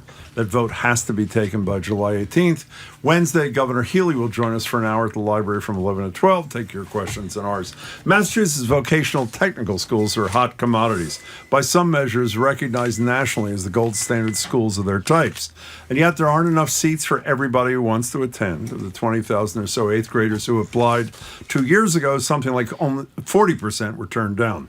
Last month, after years of debate, the State Board of Elementary and Secondary Education voted to change the admissions for these schools to a lottery system after years of pushback from civil rights and education advocates who said schools' current selective methods disproportionately denied low-income, minority, and special needs kids. Vocational school advocates say the lottery doesn't fix the main problem. There just aren't enough Voc Tech seats to meet demand. Joining us now on Zoom is Heidi Riccio. She's the superintendent director at Essex North Shore Agriculture and Technical School. Great to meet you. Thanks for joining us. We appreciate it. Thank you. And here in the studio is Michael Jonas, executive editor at Commonwealth Beacon, a wonderful publication, and Christopher Huffaker, another pretty good publication, the Boston Globe. He's the education data reporter. Chris, great to have you here. Thanks, gentlemen, and lady, for being here. Thank you so much for joining us, as Jim said. So, Heidi Riccio, let's start with you. Tell people that may not know, what is the voc ed world in Massachusetts? What are we talking about? Well, we're talking about it happened long before the 1960s, but in the 1960s, schools regionalized in order to provide and serve a workforce need and in order to train the workforce within that region. So it was more cost effective and efficient to be able to create these regional school districts. And that began really a path of training the future workforce in the Commonwealth of Massachusetts, so much so that they actually can live and earn a living wage to be able to buy a house and raise a family in the same communities by which they grew up. How many schools are there in the Commonwealth? Gosh. Roughly. There are over 20 regional vocational schools. However, vocational education started long before that, about 100 years, 150 years before that. So Medford Vocational has a very strong vocational program. They're a city vocational school, as is Worcester Tech. So, Michael, when did the popularity explode? It seems to have happened in the last decade or so. Am I right or no? Or I think even last couple of decades. And I think to sort of set the stage, it's not coincidental that it started to happen around the same time, about 20 years ago in 2003, that the state allowed the vocational schools through new regulations to begin using selective criteria for admission. And sort of just to back it up quickly, before that, 10 years or so before that, in the early 90s, the state passed the Ed Reform Law, and was going to require all kids to pass MCAS to graduate. The vocational schools were really concerned that a lot of the kids who came there weren't so academically inclined. So in some ways, the state, I don't want to say they sort of compensated for that, but they allowed them to begin selecting kids based on certain criteria, but with the understanding that they were going to have to pass the 10th grade MCAS as well. So it began this whole process by which for some of the regional voc schools, the voc schools became sort of more desirable to attend than the local high school. I did an early story in the New Bedford area. New Bedford High School, enrolls a couple thousand kids. The regional New Bedford voc school became kind of the school of choice for families there, and for families whose kids were college bound as well. So you took a look in the Globe, Chris, about what the consequence of the admission process was. Who was benefiting? Who were the losers? And what did you conclude? Yeah, I should preface that, advocates of the vocational schools, their organization and some of their superintendents, they dispute this data to some extent, what the state puts out. So there are issues with it, but the basic picture is you can see the state has a measure of who applied to the schools, who got admitted, who enrolled in the schools, and across a bunch of different, measures of, high income, low income, students with disabilities, students without them, white, students of color, the more, quote unquote privileged students are getting accepted at higher rates than the less privileged students. And that was the fuel that led, I assume, ultimately to the vote from DESE to do this lottery thing, right? Those kinds of conclusions. Yeah, I think so. They've been working on this for a while, and that analysis came after earlier stages of this. But what it was showing is that, earlier steps had not changed the picture. Heidi Riccio, do you think this is a good idea? Should there be a lottery, or was it better to have the criteria that were there before? Well, looking at the state data and looking at state generally speaking, it's difficult to generalize what that data looks like. I can speak for my data. My data does not look like that. There are many schools where they are nearing 50% of the special education population. So we do not believe that the data that the state has put out is an accurate reflection for what our schools are really providing. And just as a case in point, yes, ed reform forced all of us, including the comprehensive schools, to increase the bar in our lower performing school districts through the MCAS as well as through the Certificate of Occupational Proficiency. But there have always been selective criteria in our vocational schools. Back in the 70s and 80s, I applied to Greater Lawrence Technical School in the 80s, and there was a selective criteria. In fact, we needed to take an entrance exam on a Saturday with pen and pencil and paper. And so there has always been a selective criteria. The key is whether or not that child is a good fit for the type of education, because those students have to pass the MCAS in 90 days of academic content, as opposed to their 180 days of academic content in their comprehensive counterparts. Heidi Riccio, I mentioned at the top that a statistic that 40% of those who apply don't get in. The number, your school is obviously wildly desirable because the numbers are even more extreme in your case. What is it, close to 2/3 who apply don't make it? Well, yeah, I'm going to say yes and no. So under the initial poll, yes. However, students do decide not to come to us.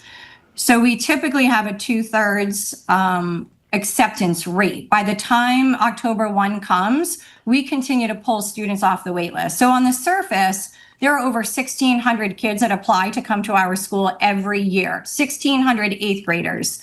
In some of our districts, we have more than 65% of the eighth graders asking to come to Essex Tech. I think the bigger issue is, why are those kids wanting a career in technical education, format for their education? Why do their families want it? And what are we going to do to make sure that they get that, regardless of what school districts they go to?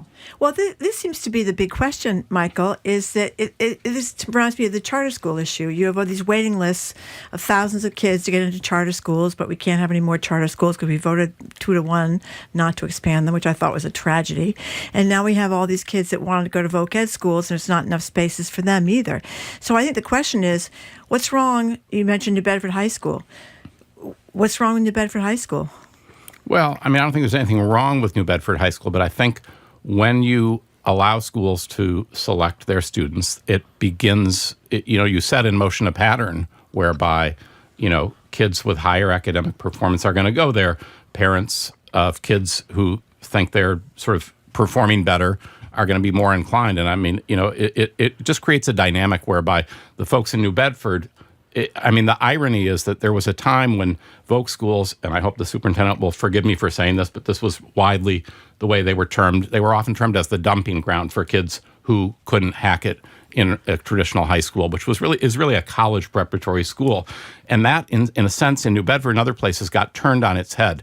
And the local high school feels like it's become the place where, kids with discipline problems, kids who are academically not performing, they're forced there. And aren't charter schools lotteries too? Charter schools are lotteries. Yeah. So I think that, the question comes down to there's a limited resource of something that there's too much demand for. And then the question just becomes, how are we going to allocate it? Charter schools by law have to do it by lottery. Yeah. And vocational schools have operated under a different sort of system. And that's what's been the focus of the just whole quickly, debate. When you mentioned in the old days, and you said, please forgive me, but I think it's accurate, the dumping ground thing, one of the statistics that you shared with one of our colleagues, Hannah, is that 60% of the eighth graders in Peabody, their first choice is to come to your place, Heidi Riccio, which is really amazing. So could you explain, Chris, I know the governor, I think over 3 years, has added 3,000 seats. If the demand is there, and we were just talking about the millionaire's tax. There's a lot more money for education than there was before. Obviously not enough. If there's such a demand and the results are as good as they appear to be, why isn't the state putting more money and creating more seats? Well, they're trying. They have added a lot of seats over the last decade. Different schools have done different things to fill on the margins, but it's not easy to expand these schools. Already, it can cost hundreds of millions of dollars to build a regular high school. Cost even more than that to build a vocational school with reinforced floors for automobile repair equipment and specialized spaces. You're getting hundreds of millions of dollars, and then you have these regional models that the superintendent talked about. They can make it really difficult to get approval for financing with tax dollars, that sort of project. You have, on the one hand, you have, let's look at Whittier Tech, which was voted down a $400+ million high school project. You have towns that only send a few kids to the school and feel they're not really going to benefit out of such a project, and it's not worth it to them to raise their taxes. On the other hand, you sometimes have cases like Monty Tech out with cities like Gardner, Fitchburg, that sort of area. These cities like Gardner and Fitchburg, a lot of their kids go to this school, which is great, but if you expand the school, even more of their kids go. Enrollment's on decline. They're losing state aid. Heidi Riccio, which is the same argument that people that are opposed to charter schools make, that every time you take a kid, you're taking money out of that particular school. And it's going to be a harder and harder problem as enrollments decline across the state. In light of the fact that there aren't enough seats at your place and everywhere else in the voc tech world, why isn't the lottery, even if imperfect, a better solution? Well, I would like to just clarify. The discipline that is counted is really for a student that has been suspended 10 or more days and is facing an expulsion hearing, which is often that they have possibly been arrested for a criminal offense that is a felony. And I think that really is a distinguishable comment, because it is not a discipline where the student may have had a challenge, maybe threw something in the cafeteria. That is not what is counted. So I think if you were to look at the regulations, it's very specific that discipline is 10 or more days. And so for the lottery, for us, and I can only speak for Essex Tech and the number of kids that we have, but generally speaking, the lottery is not going to serve the purpose. It is not going to make it more diverse. It is not going to increase the special education population. We have created a number of simulations, which we have provided that data to, of our existing pool, and the numbers don't equate to the diverse population that our state and other individuals believe that it will. So I think a more strategic approach, we have changed our admissions policy, and we think that it's really important. Of course, we're going to a lottery now, but we do believe in that vocational task force, because I think they, within 3 weeks, changed the, yes, they have been talking about it a long time ago, but the first attempt at these regulations were 10 absences. And then now, 2 weeks later, they change it to 27 absences. Why is that? There was no real distinguishable answer to that question. And do you think 27 days out, which is really chronically absent in the Commonwealth of Massachusetts, knowing that our students are using heavy equipment, is enough time to learn that heavy equipment on top of their math, English, science, et cetera? So that's really one of our founding of not having the lottery, is for the safety of our students and the curriculum of which we teach them. Why did, very quickly, Michael, why did DESE reject an argument like that? I'm not sure which argument. I mean, there was some change made, as the superintendent said, as this thing came down the home stretch. Absenteeism, I think, is what she was talking about. Right, and there was at one point talk of going to completely with the lottery, and it gets sort of into the details, but what they ended up adopting is something called a weighted lottery, and then the question became, how do you determine the weights? So kids who have not had these extreme discipline problems or have not had extreme attendance problems are going to be favored in the lottery. They're going to have sort of an extra chance or an extra ball in the drum, if you really think about the way a lottery's done. But it means that all kids are going to have a chance at a seat, which Is is the different. Is the legislature going to try to stick its nose into this thing? Is that Well, I think she alluded to this idea of a task force. There is an effort underway right now. It's sort of up in the air within the state budget. The House budget approved a measure that would sort of put the brakes on all this, set the whole thing back to a study commission to look at us over the next year. A lot of the people who've pushed for this change view that as just sort of a way to kill the change. The Senate did not include it in their budget, so it's now kind of the subject of these closed door negotiations. Well, the Senate president and the speakers work so well together. I'm sure they'll get resolved. Christopher, Heidi Riccio runs one of these places, doesn't think the lottery is a good idea. What about the other people that run these tech schools? Is there a consensus? I wouldn't say a complete consensus, because there are a couple of the schools that have gone to lotteries in the last few years, but I think most of the superintendents, school committees who run these schools would agree with Heidi. Well, so it does seem you guys are closest to the to the students. Why would your expertise be overridden by DESE or by the legislature?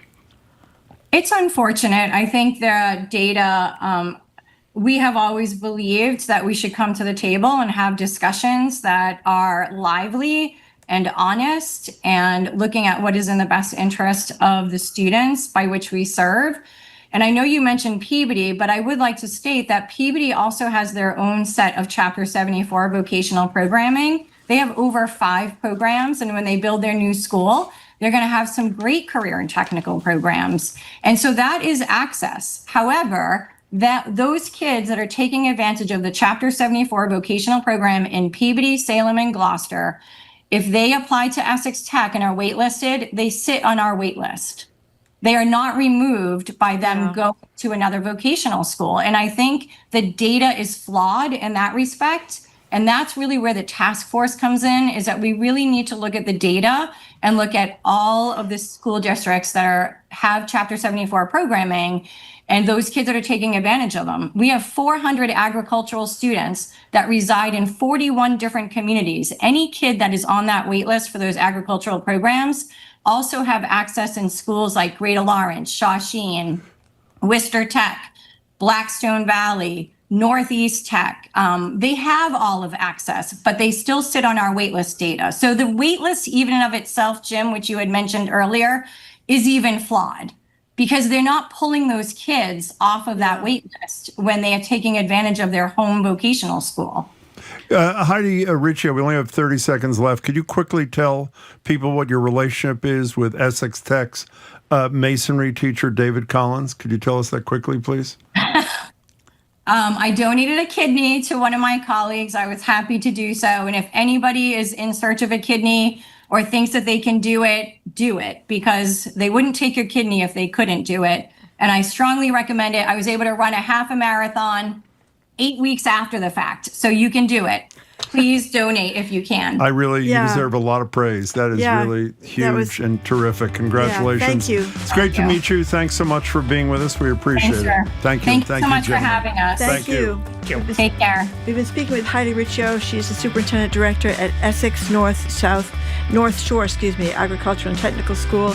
Michael Jonas, executive editor at Commonwealth Beacon, and Christopher Huffaker, the education data reporter at the Boston Globe. Thank you all for coming in. Coming up after a quick break, just enough time in the hour for our Two More Things segment, one from Jim, one from me, depending on who talks louder and faster. You're listening to Boston Public Radio, 89.7 GBH, streaming at youtube.com/GBH News. Trusted, local news. 1 in 3 households here in Massachusetts are facing food insecurity. GBH News. Southwick Zoo is celebrating the birth of 3 healthy cheetah cubs. The bird helps secure the future of the species. Here for what matters to you. The Green Mountain National Forest in Vermont has approved a controversial plan to manage some 72,000 acres of land. GBH 89.7, online at gbhnews.org. Support for our programs comes from you. And Benchmark Senior Living. Benchmark's Mind and Memory Care program is committed to instilling dignity and independence for residents by offering personalized care plans, working at every residence's pace. Locations and more at benchmarkseniorliving.com. And M&M Skylights, installing and servicing the full range of commercial and residential V-Lock skylight products. More information about their installation process and consultations can be scheduled at mmskylights.com.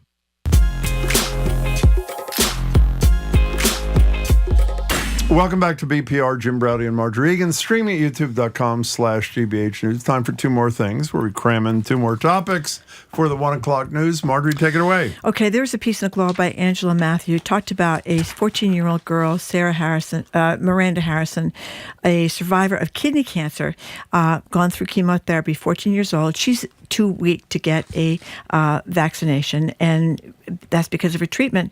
So it is a child like this that is imperiled by other people who do not want to get vaccinations. So this is why there's an effort up at the State House to get rid of the religious exemption for vaccines, because it's a bunch of baloney. There was no religion that was formed, or almost none that was formed, way before there were even vaccines. Even Christian scientists. Even Christian scientists, yes. So the idea that they're letting people go up, and most of them, are not serious, because there is no, even the Pope said it was okay to get vaccines, despite what this guy said, this Catholic guy with 4 kids. The Pope said it was okay. So anyway, this is why it's so important to get vaccines in general, but you should call your legislator, 617-722-2000. Tell them to get rid of this bogus religious exemption, which, by the way, other states have done. I think New Hampshire's done it. Connecticut's done it. Other New England states have done it. People have done it around the country. We should do it here, because if you have a kid that's really sick and you give that kid measles, mumps, or rubella, it's going to be a very dangerous situation. Is this like just a bill filed, or is there like a serious thing going on that may lead to something reaching the governor's desk? Well, it's being debated, so I don't know how far it's going to get. Do you know Ted Kennedy originally posted this years ago? I didn't know that. Wait, is it in support of a religious exemption? Against it. Kennedy, Connecticut, New York, and Maine have passed this, eliminating the religious exemption. You should ask the governor about what her position is. I should ask. That's a very good point. I will ask the governor on Wednesday. Thank you, Jim. Okay, I'm going to talk about a marriage made in heaven. I'm going to describe two people, Marjorie, and see if you can guess who they are. Okay, I know you hate quizzes. Yeah, so you got to listen closely. I do. Here's one half of this marriage made in heaven. A guy whom the Department of Justice found subjected at least 13 state employees to a sexually hostile work environment. His staff did little investigation of the complaints and retaliated against at least 4 of those people. Don't say yet. The other half of the marriage made in heaven is a credibly accused guy, credibly accused of sexual harassing, abusing, groping, or raping up to a half dozen or so women, including having sex with a 22-year-old intern in his office. You know who they are? The latter was Bill Clinton. The former was Andrew Cuomo. And why did I bring them both up? I don't know. I'll tell you why. Why? Andrew Cuomo, he did those things, and he wasn't just credibly accused. The Department of Justice did an investigation. Well, he didn't admit it. Well, he kind of did. No, he didn't. Okay, for the most part. He said, well, he doesn't for the most part. He was innocent, or I didn't know who that person is. It sounds familiar. Andrew Cuomo is the front raider. I don't know who that person was, but it sounds familiar. Exactly. No, he didn't say sounds familiar. Andrew Cuomo is running for mayor of New York City, which I don't quite understand. And the former president, Bill Clinton, who was the second person, just endorsed Andrew Cuomo. And listen, I have no idea who the best next mayor would be, but I do know that something is wrong with this picture. So I have a creative idea. If Bill Clinton, who's credibly accused, can endorse Andrew Cuomo, why doesn't Andrew Cuomo ask for the endorsement of Donald Trump? I mean, you think I'm kidding here. This may not bother people. It should. This is a credibly accused sexual abuser endorsing another credibly accused sexual abuser or harasser who is most likely to be the next mayor of New York City. Jim. President, mayor, former president. Does that bother you? Well, I think it's fair to say in the United States of America in 2025, sexual harassment, sexual abuse, sexual assault is quite in. Because as we all know, the guy that was in charge of this... Secretary Hegseth. Secretary I forgot Hegseth, about him. his own mother. He should endorse Cuomo, too. While he's at it. His mother said he was a disgrace. She later said he wasn't a disgrace, but we believe the first thing she said. You are that man, she said. You are that man that's abused women and taken advantage of women and all that kind of stuff. There's something wrong with this, and the fact... And by the way, the New York Times story about the endorsement doesn't mention that connection at all. If they stole 5 packs of Kleenex from CVS, they'd be gone. But they could sexually abuse dozens of women and the President of the United States. Okay, fine. We are done. Coming up after the 1 o'clock news, Princeton's Khalil Gibran Muhammad joins us to discuss the Trump administration's harassment of higher ed. We're Boston Public Radio.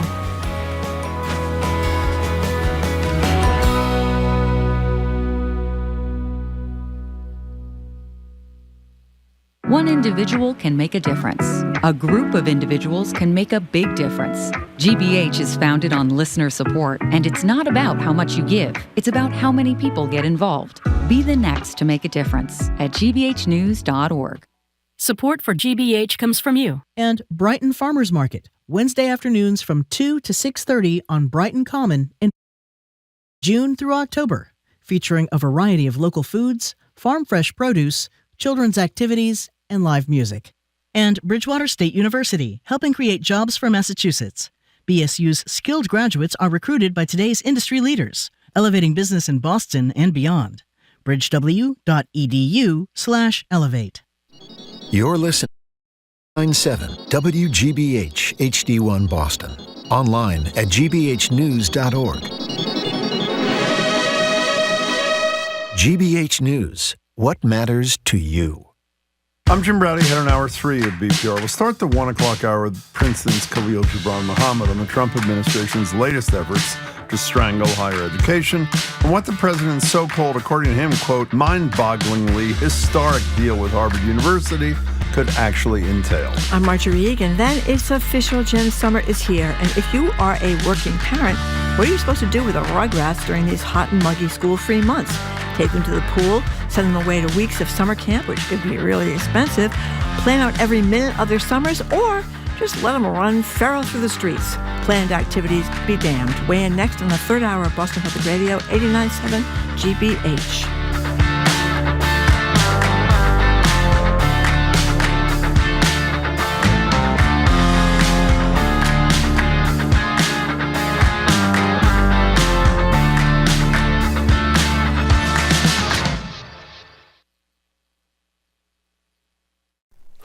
Live from NPR News in Washington, I'm Kristen Wright.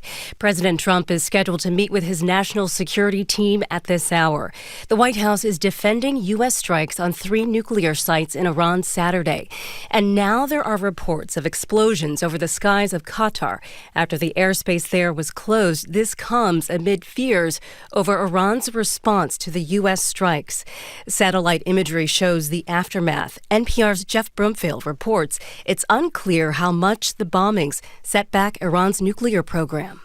American stealth bombers delivered bunker-busting weapons that penetrated the earth before exploding. The Pentagon says it's still evaluating, but it believes the bombs got through and destroyed 2 underground uranium enrichment sites. Jeffrey Lewis with the Middlebury Institute of International Studies has looked at satellite images after the strikes. He says it's hard to know if they worked. What you see is actually very difficult to interpret because it's really just some holes. Lewis also says trucks were spotted at 2 sites in the days before the strikes. He believes that Iran's stocks of highly enriched uranium were moved before the bombs hit. Jeff Brumfield, NPR News. A heat wave is settling across the eastern U.S. High temperatures are expected to break many records over the next several days, a more frequent occurrence due to the planet warming. NPR's Amy Held says there's a push to create a federal standard to protect outdoor workers. The Occupational Safety and Health Administration is holding public hearings on a proposal that would require employers to shield workers from the worst effects of heat, like with guaranteed water and shade breaks. Leticia Zavala is in favor. She has worked in the fields from a young age and now organizes on behalf of workers. We have seen that recommendations that OSHA gives do not work if there is no enforcement afterwards. In North Carolina, we have not had a harvest without workers dying in the fields due to lack of medical attention, heat, accidents on the job. In public comments, the Chamber of Commerce objected to the proposal, calling it a burdensome one-size-fits-all approach. Amy Held, NPR News. Texas Governor Greg Abbott vetoed a bill to ban sales of virtually all hemp products containing THC, the psychoactive compound in cannabis. Houston Public Media's Andrew Schneider says Abbott is now calling a special legislative session on regulation. Lieutenant Governor Dan Patrick, the lead advocate for the ban, responded on social media by saying that Abbott had left the families who had seen their loved ones' lives destroyed by such products feeling abandoned. Abbott's veto leaves the state's multi-billion-dollar hemp industry intact for now. Patrick and others demanded the ban in large part because they alleged the industry was targeting minors. For NPR News, I'm Andrew Schneider in Houston. You're listening to NPR News from Washington. And from the GBH Radio Newsroom in Boston, I'm Judy Ewell. A clear majority of Americans oppose President Trump's effort to limit international students' enrollment at U.S. colleges. From our higher ed desk, GBH's Kirk Carapeza has details on a new national poll. 61% of respondents across the political spectrum say they don't like Trump's actions against international students. The poll from Vanderbilt University found Republicans are more in favor than Democrats, but there's a sharp divide within the GOP. Political scientist John Geer led the poll. He says Trump's moves on international students have strong support among people who identify as MAGA. But it changes quite dramatically when it comes to Republicans. Republicans are still in his camp, but not the way the MAGA vote is. Trump's effort to ban international students at Harvard is on hold for now, while a lawsuit challenging the move plays out. Kirk Carapeza, GBH News. Boston Mayor Michelle Wu says her administration wants to support the workers who make the city run overnight with late-night food trucks. City Councilor Sharon Durkin says she decided to support offering food in Boston until 3 a.m. after hearing from a constituent. I remember I got an email about you're standing between me and my 2:30 a.m. burrito, and that absolutely stuck with me. And so today I'm really proud that this is happening. A lot of these are in District 8. The trucks are expected to offer meals near hospitals, universities, nightclubs, and music venues. It starts tonight through the summer and fall. And sports, the Red Sox going for a win against the Angels tonight. Sunny, very hot, highs to 89, or in the 90s this afternoon. Right now, 89 in Boston. Support for NPR comes from NPR stations. Other contributors include the estate of Joan B. Kroc, whose bequest serves as an enduring investment in the future of public radio and seeks to help NPR be the model for high-quality journalism in the 21st century. This is NPR.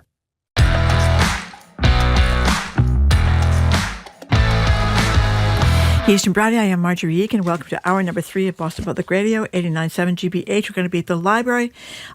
Excuse me, tomorrow Senator Ed Markey is going to zoom in, talk about the fate of budget cuts to NPR and PBS. NPR's us.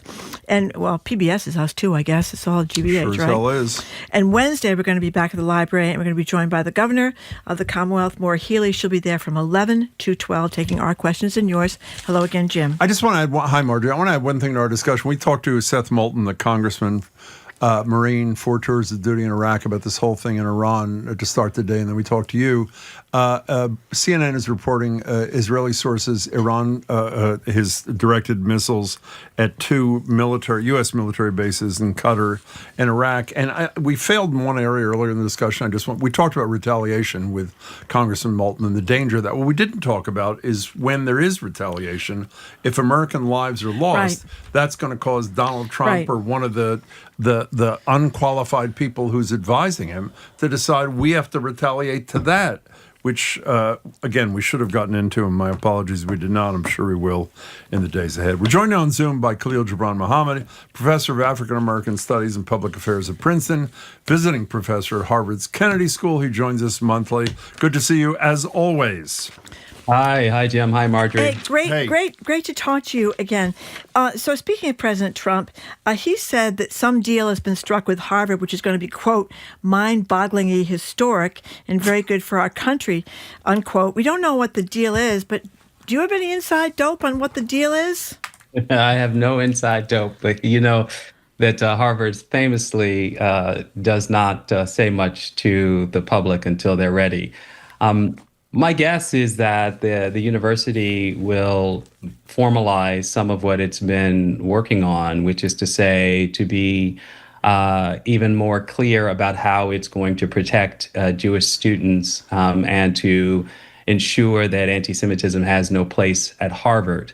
This has been the most consistent talking point for the administration, for Harvard, for Garber. And my guess is it's the easiest ground for them to agree to. Obviously, the university is fighting its research grant problem or the rescission of funds, and it's also fighting international students, which it scored a temporary victory last week. Yeah, a temporary victory in a court, not with the Trump administration. Or, you know, none of us know what's going on. I originally assumed Trump was making it up, but the fact that Harvard didn't say this is untrue, that we're in negotiations, suggests that it's real.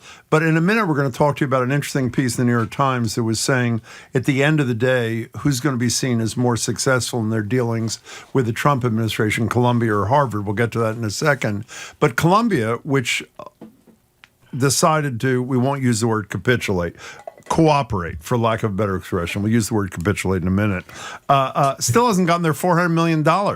So is the assumption, I know you don't have inside information, that all of a sudden, if Harvard does the bended knee thing, that billions of dollars in research grants are going to be restored, or just that Trump promises not to be mad at them anymore? I mean, what's realistic in your estimation? Obviously, the money is probably the primary focus because, again, public statements tell us at least something about what the thinking is. And in this case, Garber and other Harvard officials have talked a lot about the impact on the loss of NIH funding and other direct federal grants on, innumerable research projects, from fighting cancer to solving for Alzheimer's to gene therapy, you name it. So it would seem to me that the thing that they're most concerned about in the immediacy is restoring research funds and a predictability that people can count and invest on going forward. Otherwise, labs will be dismantled, people will lose their jobs, so on and so forth. When I mentioned that I was going to use the word capitulation, there was an interesting piece in the New York Times, the title of which a week ago, Negotiation or Capitulation, how Columbia got off Trump's hot seat. And they quote Claire Shipman, former news, I think at ABC, if I remember correctly. I'm not sure where she was. Columbia's acting president, following the law and attempting to resolve a complaint is not capitulation. That's Shipley's position. I have a different one. But the thing that was really concerning to me is the reporter asked this question in her piece. Her name is Sharon Otterman. Is while opponents of the Trump administration crackdown have lauded Harvard for standing its ground, it is far from clear which school will be better off in the long run. And when I read that, it seemed to be that what she was writing was who's going to get more of their money back. Is it not a foregone conclusion already that those who fight are attempting to protect academic freedom, and those who, whatever word you want to use, cooperate, capitulate, have chosen that academic freedom can be bent a little bit? Is that an unfair statement? It's not unfair, and actually, I appreciate you pointing to that line in the article, because while it's certainly fair to raise this question, it misses a larger truth here, which is that the Trump administration's attacks were bad faith from the beginning. And for some reason, the further we get away from this and the more outrageous the Trump administration is in its demands in taking over universities, in creating its own loyalty oaths for who gets to work there or who gets to go to school there, somehow the questions that the media frames around this, in this one reporter's case, kind of lose the whole point of it all.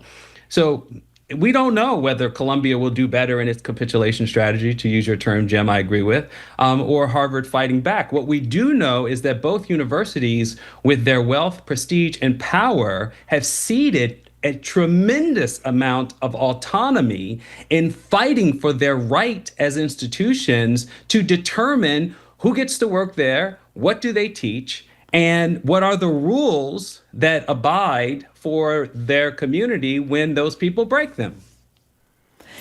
What do you make of this, just big picture? I think the reason that Harvard got the kudos that it did was that it was seen to be fighting back, and it was thought that if Harvard can't do it, who can do it? But there does seem to be this capitulation, to use Jim's word, I think almost every objective observer of this is saying Columbia capitulated. I guess it's I'll learn it today. My word. How about it? I guess it's surprising that people that know the history of what's happened in authoritarian takeovers all over the world know how it works. You go after the academics, you go after the media, you go after the media institutions, you go after the academic institutions, that they're doing what has proven to be futile in all these past historical examinations. I mean, maybe there are some exceptions, but I don't know any. You know what I mean? Why would they think this would work? Well, Marjorie, you're right again to remind us none of the things that we know about the pattern that's playing out between the Trump administration and higher education are new today. What we are seeing is the escalation and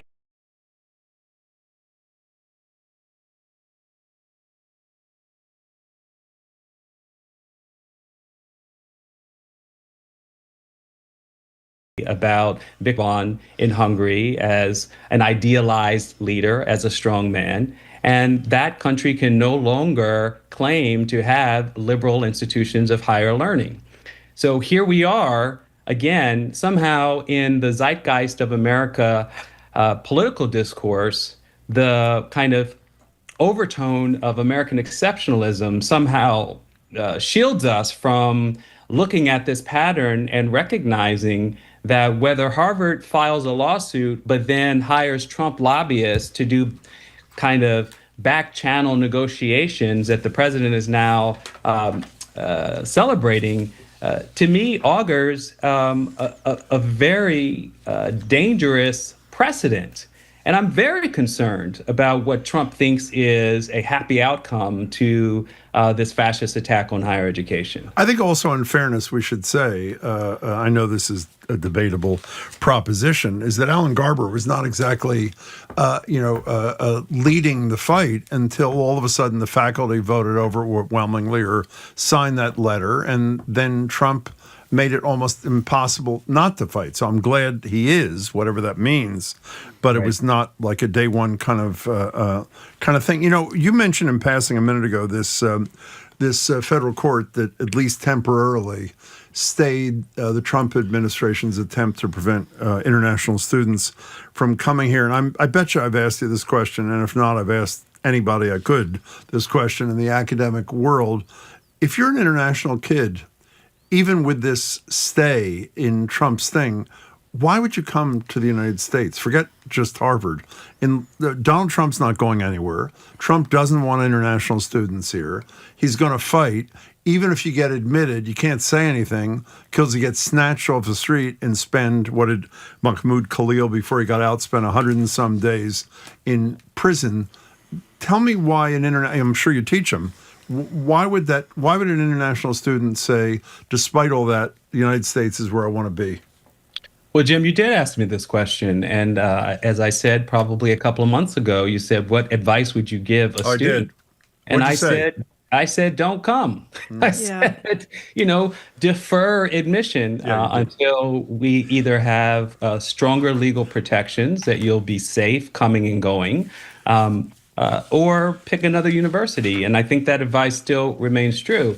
Listen, what you just described is not a hypothetical at this point. Since you asked that question, the Trump administration has outright banned 12 countries from having any admissions, whether they're students or otherwise, from Afghanistan to Eritrea to Haiti to Libya, and then partial bans for about a half dozen other countries, including Sierra Leone, where a Guardian article appeared recently by a woman named Fatou Wuri, who is a public health researcher, who describes that she may not get to graduate from Harvard. I shouldn't say that. She may not be able to attend her graduation from Harvard University next May because at this point, she is not allowed to come back to the United States under any circumstances. Yeah, that was a real tearjerker because she talked about having a little 2-year-old kid and how she'd gone through, it's not easy to juggle all these kinds of things that she was juggling, and now to be denied that opportunity. And she followed every single rule that she was supposed to follow, and it didn't matter. And she paid likely full freight to be here. Right. That's the other thing. Right. So while the administration uses a talking point that for the roughly 1/4 of the population of Harvard students, about 7,000, who are international students. The university is raking in the cash, which is the tone of the critique by having so many international students. But tell me, where in the history of America was anybody punished for selling something at full freight that benefited a private institution? It's absurd that the so-called look at what they're doing. Again, this is an administration that is selling $5 million visas to the richest people in the world who get to come here. So it is about as bad faith and contradictory and hypocritical a critique of the university that benefits from these international students. But back to worry, the fact that she likely paid full freight and has now been banned is outrageous. By the way, we had, Marjorie was off this day, but you know about this. We had those two Harvard kids, one a sophomore from Sweden and one a senior who was co-president of the student body from Pakistan, who was supposed to graduate the next week. This is when the initial ban was put in place. He didn't even know if he'd graduate the next week from this college after going there for 3 years and whatever. You know, before we leave all this for a second, the president of your place has spoken up, correct? Correct. Why are you not getting screwed there?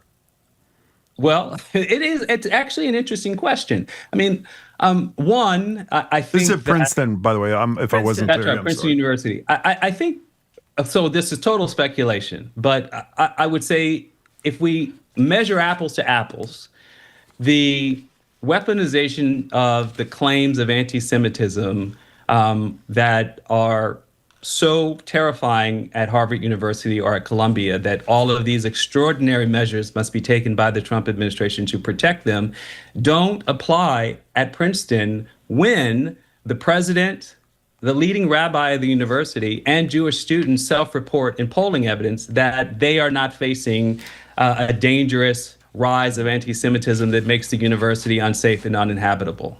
And so that's the only thing I can speculate, that Trump administration has less leverage by the same terms that it has used for both Columbia and Harvard and several other universities. You know, it's also worth pointing out when Harvard released its own study of anti-Semitism, they found that, yes, indeed, there were instances, very upsetting instances of anti-Semitism, but they talked about it being at least as big a problem, if not bigger a problem, Islamophobia. And we don't hear that much in the political discourse about Harvard. So, Khalil Gibran Muhammad, something I wanted to ask you for the last week. Do you think there are too many non-working holidays in the United States? Okay. Oh, no, that was Donald Trump who thought there were too. And what day was it he announced that there were too many non-working holidays? I can't remember. Do you remember when it was? Let me think. Oh, yes, I remember. It was last week on June 19th. Oh, that's also right. known as Juneteenth, the newest federal holiday in the United States. Well, we have a Boston Reparations Commission. I'm not sure what's happening on the Boston Reparations Commission. It's not out of the gate anymore. It's been very slow to produce. Yeah, very slow. But you're co-chair of the New Jersey Reparations Council, if I have the name right, and you wrote something fascinating about New Jersey's past, which I think I certainly didn't know about. Nor did I. Tell people. Sure. Well, most people don't know, including more than half of New Jerseyans polled on this, that one, slavery happened in New Jersey. Of course, across all the 13 colonies, slavery was a vibrant wealth-building institution before the nation was founded. And just after the nation was founded, after the Revolutionary War, many of the northern colonies abolished slavery through gradual abolition acts. New Jersey, in fact, did so, but did so with several loopholes that, for all intents and purposes, extended slavery all the way through the Civil War. The last enslaved people in New Jersey were freed in 1866. It's also true 1866. That's a little late. 1866, a year after the Civil War. Yeah. New Jersey was the last northern state to ratify the 13th Amendment. New Jersey paid reparations to enslavers, not all of them, a small number, but enough between 1804 and 1811 during the period of gradual abolition that it nearly bankrupted the state. About 30% of the annual budget to pay white enslavers for reparations for their lost quote unquote property nearly bankrupted New Jersey. New Jersey has had an unbroken history of slavery to segregation to contemporary realities of disparity and structural racism. New Jersey has one of the highest rates of incarceration between its blacks and whites. It has extremely high levels of environmental racism, one of the states with the largest Superfund sites, number of Superfund sites, which are predominantly in black and brown communities.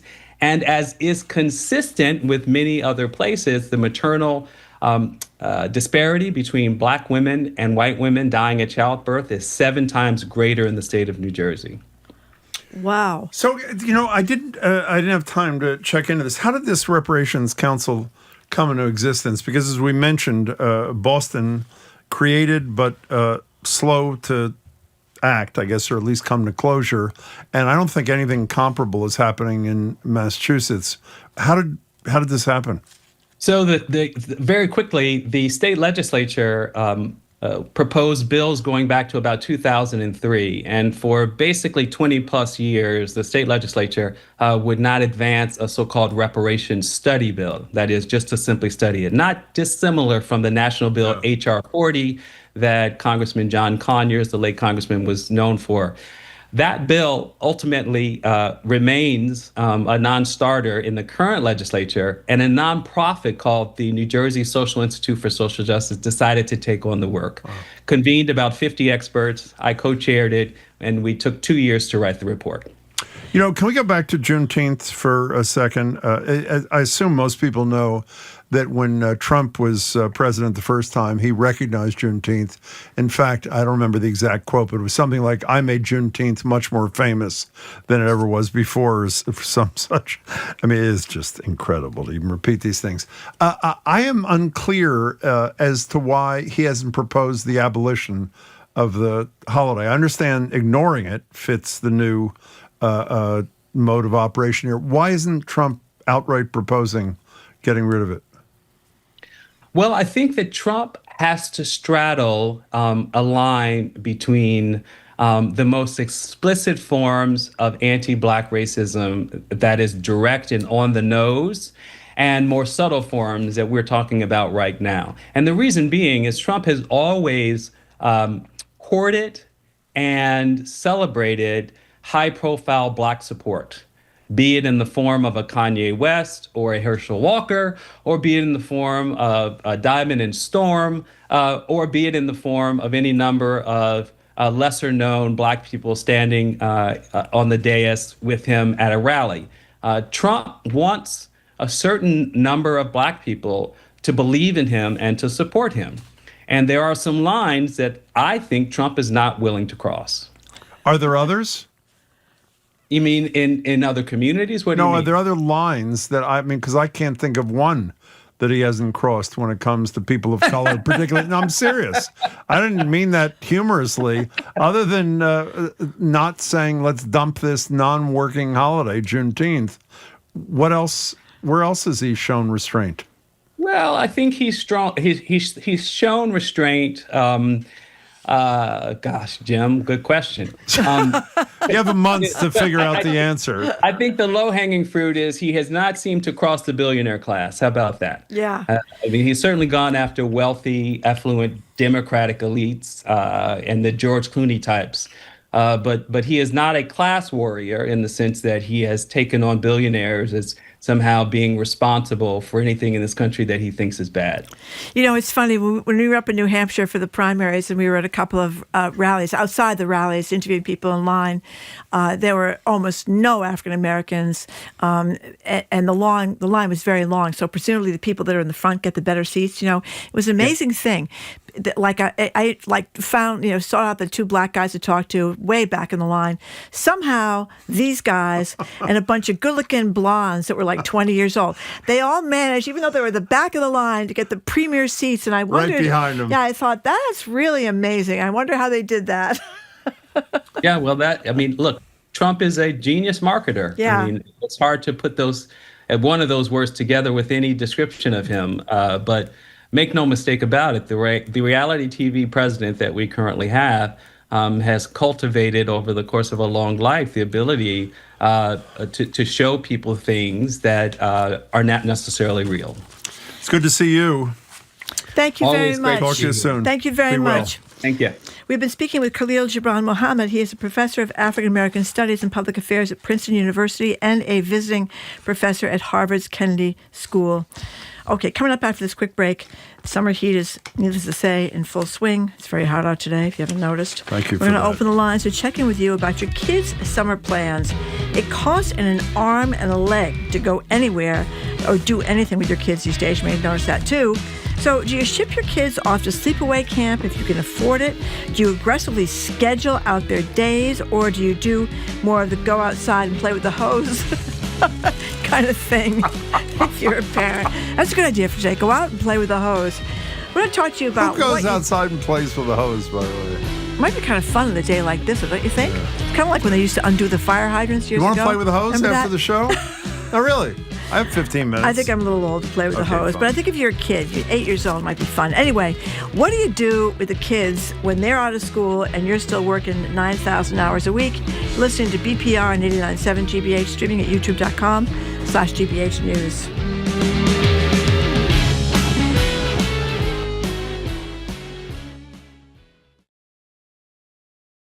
This spring, a huge algal bloom off the coast of California produced a toxin that would end up sickening thousands of marine mammals. Most of our facilities have done what they would do in a year in the first 3 months of this year. I'm Elsa Chang, how scientists are helping some of these animals heal while preparing for another outbreak, on All Things Considered from NPR News. Today at 4, here on GBH News 89.7. Our programs are made possible thanks to you. And Dean and Hamilton with Compass Real Estate. Their website includes listings of homes from Hingham to Duxbury, as well as information about each South Shore community. More about the team and current listings at deanandhamilton.com. And Mass General Brigham. Their leading heart and vascular specialists are committed to providing breakthrough care to patients with cutting-edge research and innovative treatments. Learn more at massgeneralbrigham.org/heart.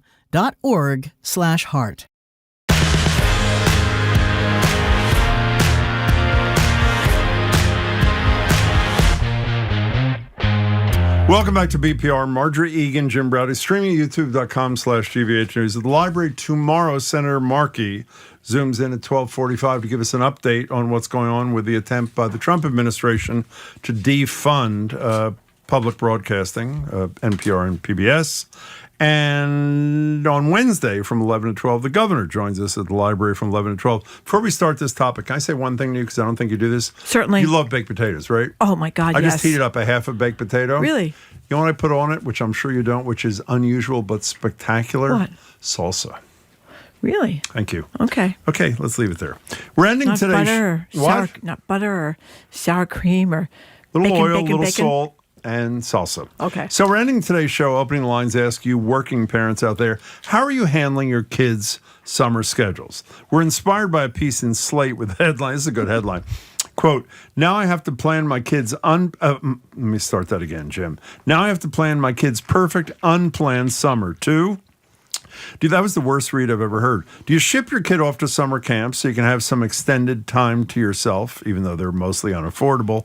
Or do you let them, you know what the term that was used a lot in this? Rot. That was the term, meaning let them just be running around, maybe letting them fall back into some feral tendencies like the latchkey. Feral child. Latchkey kids of or maybe you actually like spending time with your kid. And you plan out splendid summertime bashes for you all to do together so that every exhausting summer minute is occupied with swim lessons, guitar classes, pasta making sessions, and other fancy extracurriculars. College application season is coming. So where are you on this? What are you doing with your kid this summer? Give us a call or a text at 877-301-8970. When your kids were young, single digits, what'd you do with them?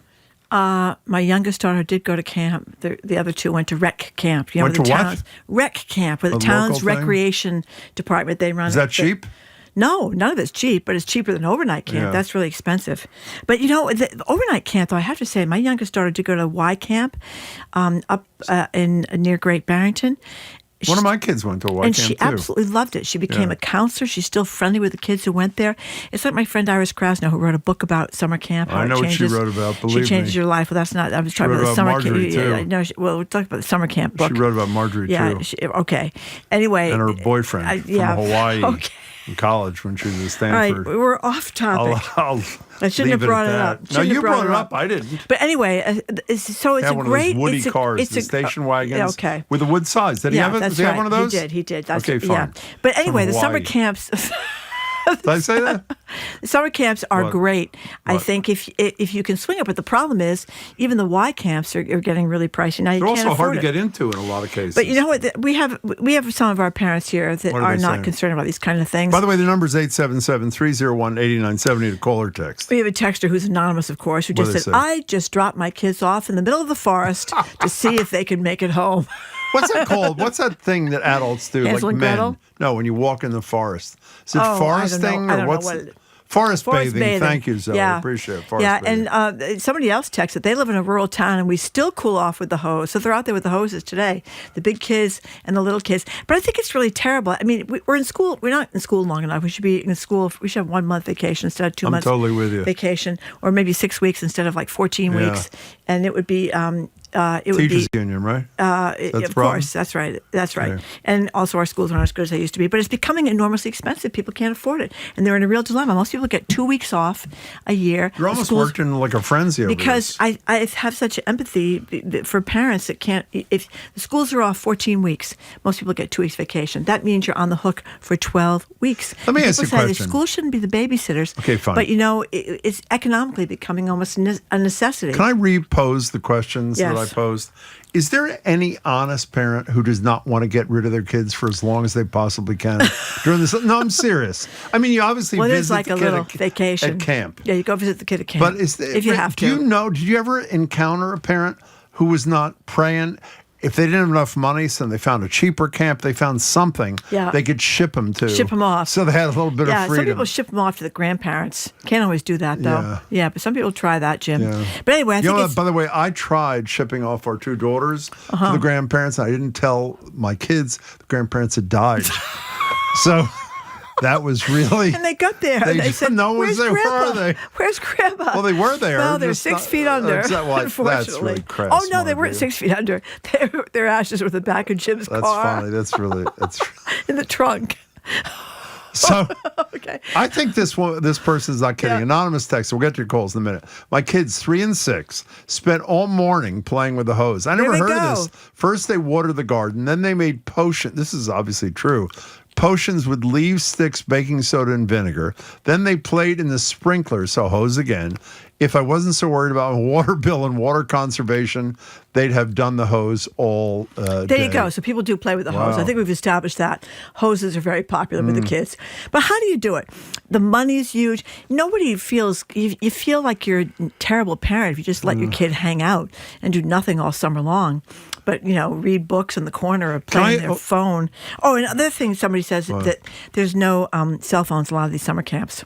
Yeah, that's a huge thing, by the way. That's a good reason. Let me just say something electronics. that Marjorie is going to realize she Yeah. failed to say. Oh, what so I'm did going I to get it fail out to of the say? way Okay. right now. The only time we ever discuss camp, even indirectly, is so that Marjorie can say that the only award I ever won when I was a kid. Oh, that's right. No, let me just get it out of my system and then we'll move on.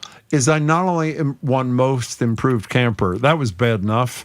I won most improved camper 2 years in a Twice. row, which was about as humiliating So I as can it only can possibly imagine get. where Jim started out. That's totally true. I think it was Camp Anabar. But weren't you? You know how they came up with the name Anabar? It's Rubino backwards. Thank you very much. I've heard the story so many I times. just want to make sure you're paying But attention. weren't you a star, with the bow and arrow? No, I was no good at row. I was actually, I know this is shocking, considering how anti-gun I was actually really good in riflery. They called him The rifleman. Okay, that's not funny. But I did win most improved camper. I think it's Get a over riot. it. 2 years in a row. Paula from Paula in Providence. Thank Hello, you for Paula. calling. How are you? Hi, can you hear me okay? Perfectly. Perfectly. It's funny that you're talking about this today. Why? Just about 3 or 4 hours ago, I'm sitting out on the back lawn at the family cottage. It's on Buzzards Bay. So my husband grew up in the city, New Bedford, And in the summertime, they went to the cottage. And I said, you know what? The kids don't get what we got when we were growing up. We were so lucky. He said, it was magical. I had all my friends. I get to see them in the summer. I did the same. We went outside. We made sports. We played games. When it rained, we had to play in the garage. Because we couldn't come in the house. Yeah, that was our summer. And it was the greatest summer. Playing by the grass, finding four-leaf clovers. Yeah. It was a dream. I don't get it. I didn't sign up for anything anymore during the summer. I still do. That was like poetry. That was beautiful, It was. Paula. Thank you. Well, I think one of the problems is that more mothers are working now, so that they're not there during the day anymore. I mean, if you have a mother that's not working, you have somebody that's off for the summer. My mother was off. My mother was a teacher, piano teacher. You never said. What'd you do? Oh, you went to camp. My mother's no, I didn't go to what'd camp. you do? My mother was a piano teacher, so she had the summer off, and we went down to the Cape. Oh. For the whole summer. So what'd you do all day? Great. I hung around with my friends. You did? Yeah, we sat around, we rode bikes, did all the normal things. Played with hoses, of course. You did? Of course. Did you ever play with a hose? When I think I played with a hose this spray. You put your thumb in front of the end of it and it sprays all out. I'm serious. By the way, an anonymous text, this is very moving, said, I have news for you, Marjorie. You are never, capital letters, too old to play with a hose. I know. That's Apparently, really nice. Never too old to play with a hose. I'm going to go home this afternoon and play with the hose. Okay. Topher from Needham, thank you for calling. Hey there, how are you? Hey guys, how are you doing? Fine, Excellent. thank you. Thank you. Good. A couple of things. One, I suggest kids go to summer camp, and the reason being, for the first time in my quote unquote adult life, I have 2 kids working at summer camp, so I'm saving a lot of money. Whoa. And yeah, I'm really excited about that, although Sounded. they're not making any money. I got it. But the second thing is, at least here in Needham, you might want to check your water bill before letting your kids play with the hose. It might be cheaper to send them to camp. Oh, no. Well, that's not a non-issue. If it's on all the time, that's an issue, right? Why is the water so expensive in Needham? I don't. Maybe Coca-Cola uses it all for the Dasani. I don't know, but that's the way it goes. Excellent Thank you addition for the to call. the conversation. Thank you, Topher. An anonymous texter says, we are having housework Olympics here at home. Events include vacuuming, dusting, cooking, and the winner gets a Dust Bunny medal. How do you like that, Jim? You know what I'm getting? Even though my kids are now in their young 30s, I'm getting sort of like a hive-like reaction to even the thought of having to spend all day, every day during the summer. Did your kids go to camp? Yeah. What kind of camp? They went to... overnight camp? They went to a Y thing. And the Y camps are great. I think I don't know what they went to. I really don't remember. And they're always kind of falling apart, but the kids have a great time anyway. We went to a Y with camp the three-sided in Western cabins. Massachusetts. This was they loved it. But let me just say that I went for the first day. I don't know if it was a chaperone or just there the first day. There were, if you totaled up all the mosquitoes on planet Earth, I did the math on this thing. Every mosquito on Earth, 50% of them were at this camp, and it gets worse.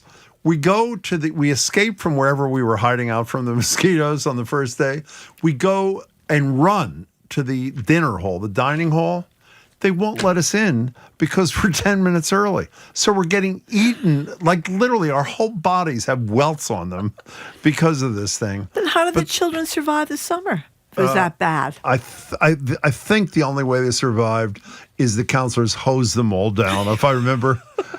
I don't know how they did it. 20 times a day. And my kid hated that part as much as I do, but she loved the whole Y camp experience. I don't remember exactly where they went for the.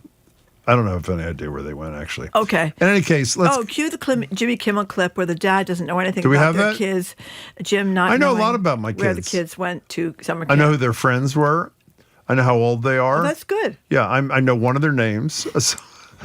The other one, no, of course I do. I mean, of course I do. I'm not like that kind of father. But I'm being honest. That's Jim's version. No, I'm being honest. I'm like, you're not even saying you wanted to spend all your time with your children. No, I think everybody needs a break from I their could tell children. stories about Marjorie, which I'm not going to do because she's going to get nervous in a second. That's right. That would totally change how much all of you love Marjorie is like the Madonna over here. Let me just tell you. Mary in Falmouth, you're next on BPR. We're talking about what do you do with your kids in the summer because it just started. Hi there. Hello. Hi. My kids are grown, but a long time ago we spent money on a cottage by a lake. Yeah. And everybody thought we were crazy because it was like 5% that kind of money. Well, fast forward, my kids spent the summers.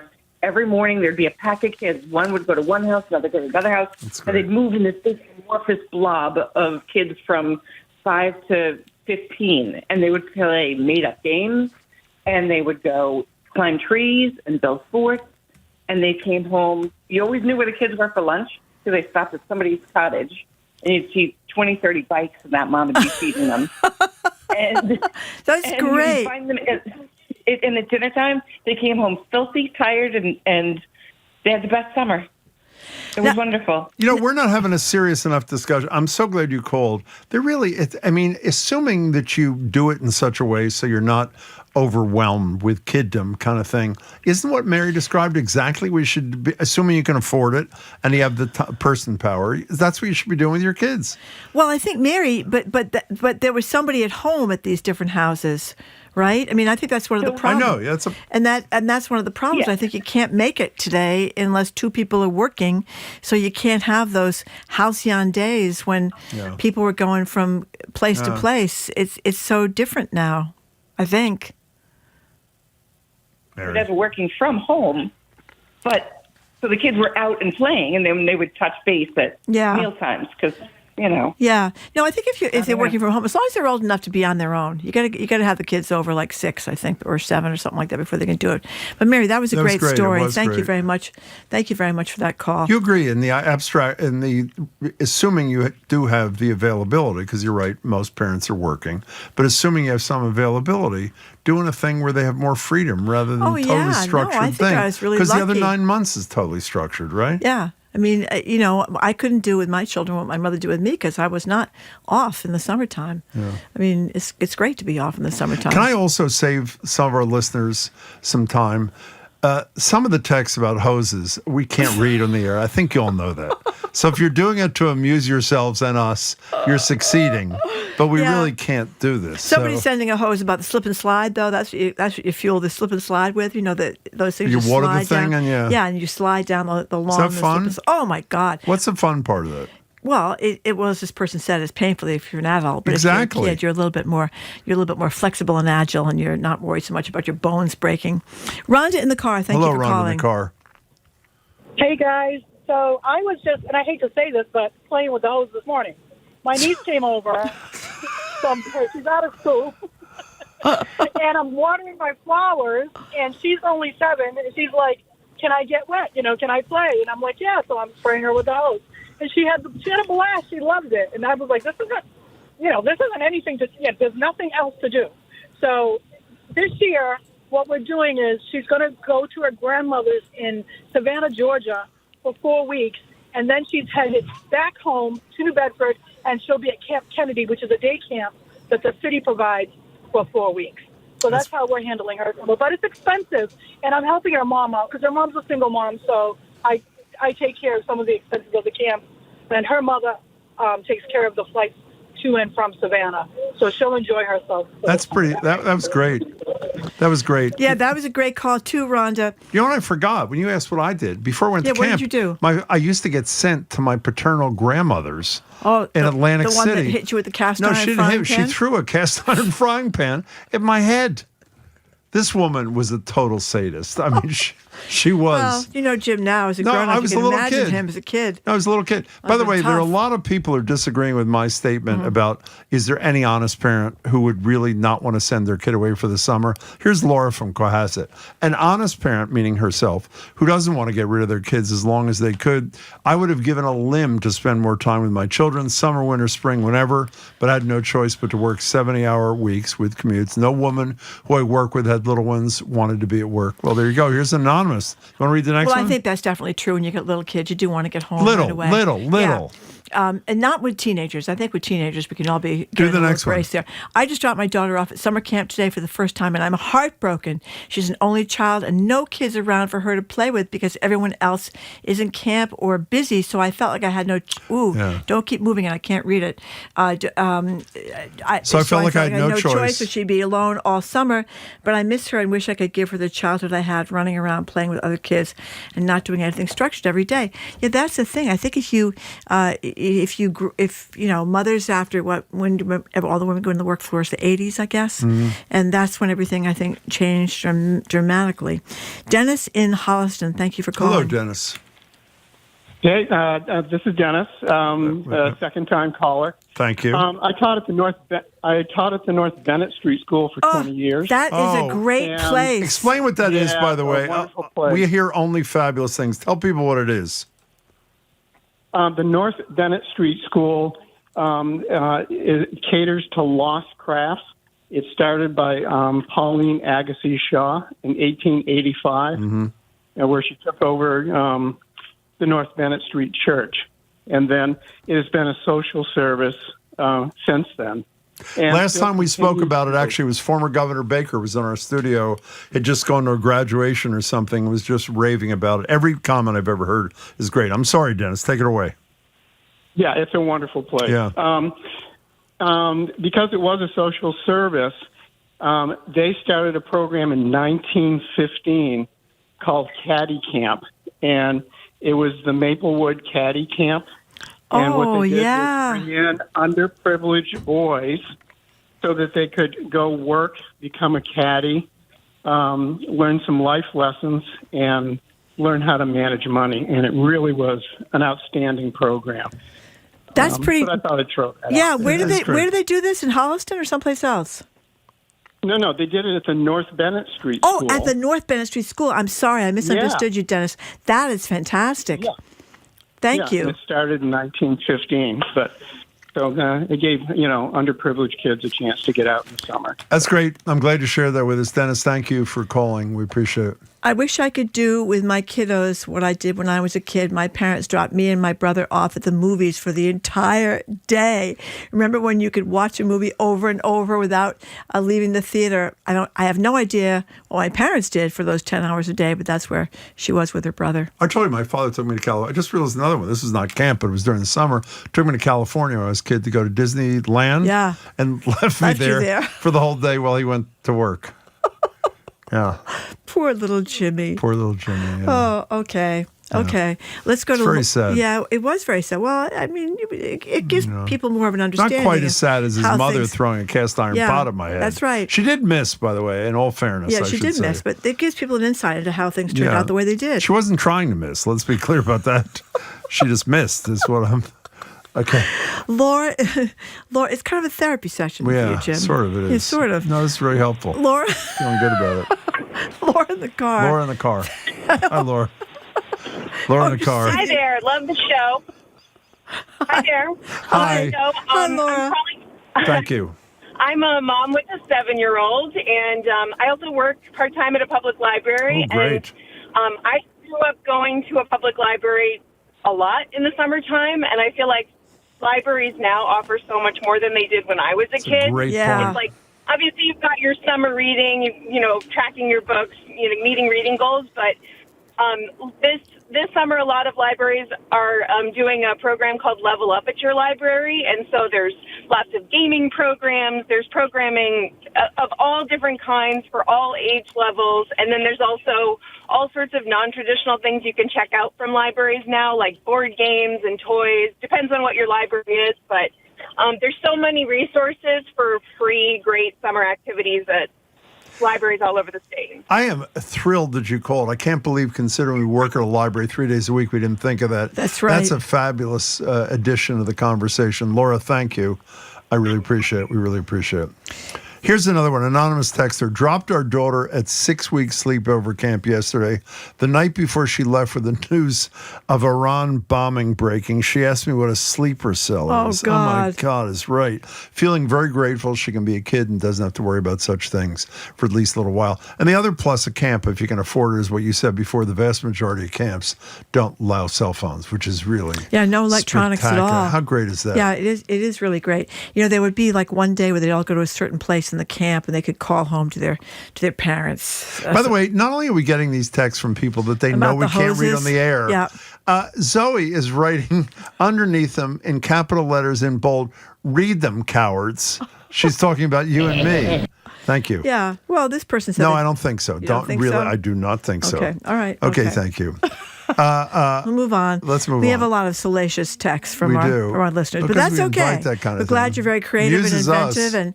and I'm glad you love your hose. Okay. Sally from New Hampshire. Thank you for calling. Thank you. Hi, Sally. Yes. Hi. Hi. I've called a few times. I love you both. Thank you very much. But I just wanted to tell you that, yes, of course, as parents, it's kind of a nice break for us. But I missed my kids. My two older kids went to an artsy camp, but my two younger ones went to this Y camp that you were talking about in Western Mass. Oh, yeah? Was it called High Rock? Camp High Rock? It was, what was it called? Frank A. Day. Oh, Frank okay. A. Day. Okay.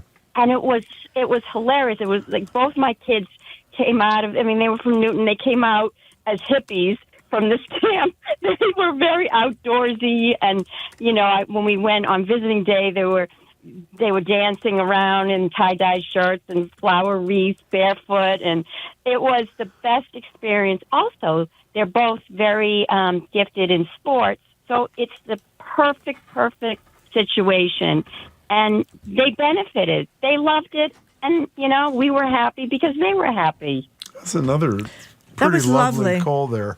Hey, Sally, thanks. I just realized, I forgot to tell you, not only at Camp Anabar was I Rubino spelled backwards. Rubino, but was I not only a most approved camper 2 years in a row? I also realized, I may not tell you this.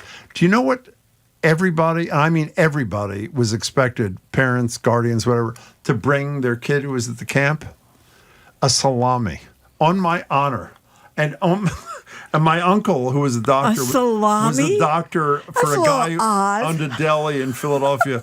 So he brought me literally a 4-foot Hebrew national salami. I forgot to tell you this. Why? I have no idea why the tradition started. What did you do with the salami? I believe salami is Rubino backwards. I believe. Oh, no, that's Anabar. So you left it in your cabin? No, you ate that. What do you mean I left it in my cabin? It's a 2-foot salami, Well, you Jim. 4 foot. You share. 4 foot. Not everybody got a 4 foot. You share with your friends and you eat the damn salami. That's why you have that T-shirt. I Okay, went to thank camp you, and all Zoe. I got was this salami. What? Oh, Jared's here. Okay. Have you ever played with a hose, Jared? Okay, come on. That's Jared laughing. That's his laugh when he's talking about hoses. I've got the hose out today. Okay, Because so it's a very hot day. what happened to you when you were? I don't mean what happened to you. Did you go to but- camp? Did you go to camp? I What'd you did do? go to camp. We had the slip and slide. I remember that with the Slip and hose. slides. Those are great. What'd you do? You Oh, went I to love camp? those. Why are you avoiding the topic? I went to Boy Scout camp one year. You did How'd that go? not. Did you win any medals or whatever those things are? The badges, yeah. Badges. I did, but I can't remember what it was now. Which I think means I you had to- didn't win any. I think Obviously. I had to braid leather or something. I was an Eagle Scout. I was trying to I work was for an your, Eagle it was Scout. my audition to work in your Provincetown leather store. You weren't an Eagle Scout. Yeah, can you imagine You were me and the not. Boy Scouts? No one believes What would, that. what would he be his civil project? Yeah, Like, what forget dam that. did you build? We're not going to fall for that. Okay, what's Okay, on what the are you show? doing on the show there, Jared Bond? The Boston Public Art Triennial is happening right now. We'll speak with one of the artists, Nicholas Galanin, whose work is incredible. I've seen it for years. I'm very excited to have him on the show. His work is on view at Mass Art. Vince Petrick, perfect day for this. He is the owner and founder of JP Licks. Oh my God. The ice cream shop. Yes. She'll be here It's today. Pretty good. And then Bridget O'Leary will be here to preview Moonbox Productions' 4th annual New Works Festival. So premiere plays by playwrights. Do you ever eat salsa on a baked potato? Probably, actually. I would try it yeah. if you haven't. It's really And fabulous. if not, add that 4-foot salami that Jim got at Camp Anabar. Rubino spelled Anabar, backwards. not Anabar. Anabar. It's not Rabina. Yeah. It's Rubino. Time for me to go. What's salami backwards? He was known as the Las. rifleman. Imalas is. Went to Camp Imalas. Is that your password? Emalas? Okay, goodbye. Thank Do your you. show well. Thank you very much. Thank you. I'm getting criticized for staying there. If schools are closed for 14 weeks, it's not just the 10 weeks in the summer. It's Christmas, February, April, and all the other long weekends. So that's why parents are broke, among other reasons, I guess. fine. It's not the only reason. Okay, thank you for listening to another edition of Thank Boston you. Public Radio. And keep up with us 24/7 way of our podcast, or check out our TikTok page at Boston Public Radio. Tomorrow, we're going to be live at the Boston Public Library. Senator Ed Markey is going to zoom in to talk about the fate of where we work, NPR and PBS. It's going to with happen within 25 days. Yes, threatened big-time budget Either way. cuts. CNN's John King will be with us talking about, of course, Washington and what's happening with Iran. Jim O'Connell and Derek Wishborn to mark 40 years of Boston's healthcare for the homeless. One of the greatest organizations there is. Plus a trans health panel with CEO of Fenway Health and civil rights attorney Alejandra Caraballo. And Boston Magazine is out with their Best of Boston issue. So we talked with the magazine's executive editor, plus 2 Best of Boston restaurant winners. Oh, great. Jason Santos, chef owner of Citrus and Salt, and Livia Shire, chef and partner of Scampo. Boy, We're supposed to say that? That's okay to say the names? Okay. Is it okay? Yeah. All right, okay. They're going to bring food, Jim. Our crew, we want to thank them. Zoe Matthews, Aidan Conley, Nicole Garcia, Hannah Loss, additional support from Nia Harmon. Our engineer is John the Claw Parker. Maddie Gaia ran our live stream today. Thank you, Maddie. And our executive producer is Jamie Bologna. Stay tuned for the Culture Show with Jared Bone. We just talked to him. He also was a big-time camper. And that his show starts immediately after us on 89.7 GBH. I'm Marjorie Egan. You can send all the hoes emails and texts right now. We'll stick around for a few minutes. Okay. I'm Jim Browdy. See you tomorrow. Bye. Thank you for tuning in. Have a great day.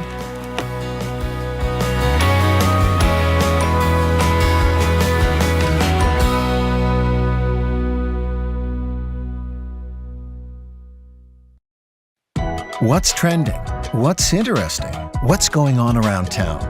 We're talking all things arts and culture on The Culture Show, next on GBH 89.7.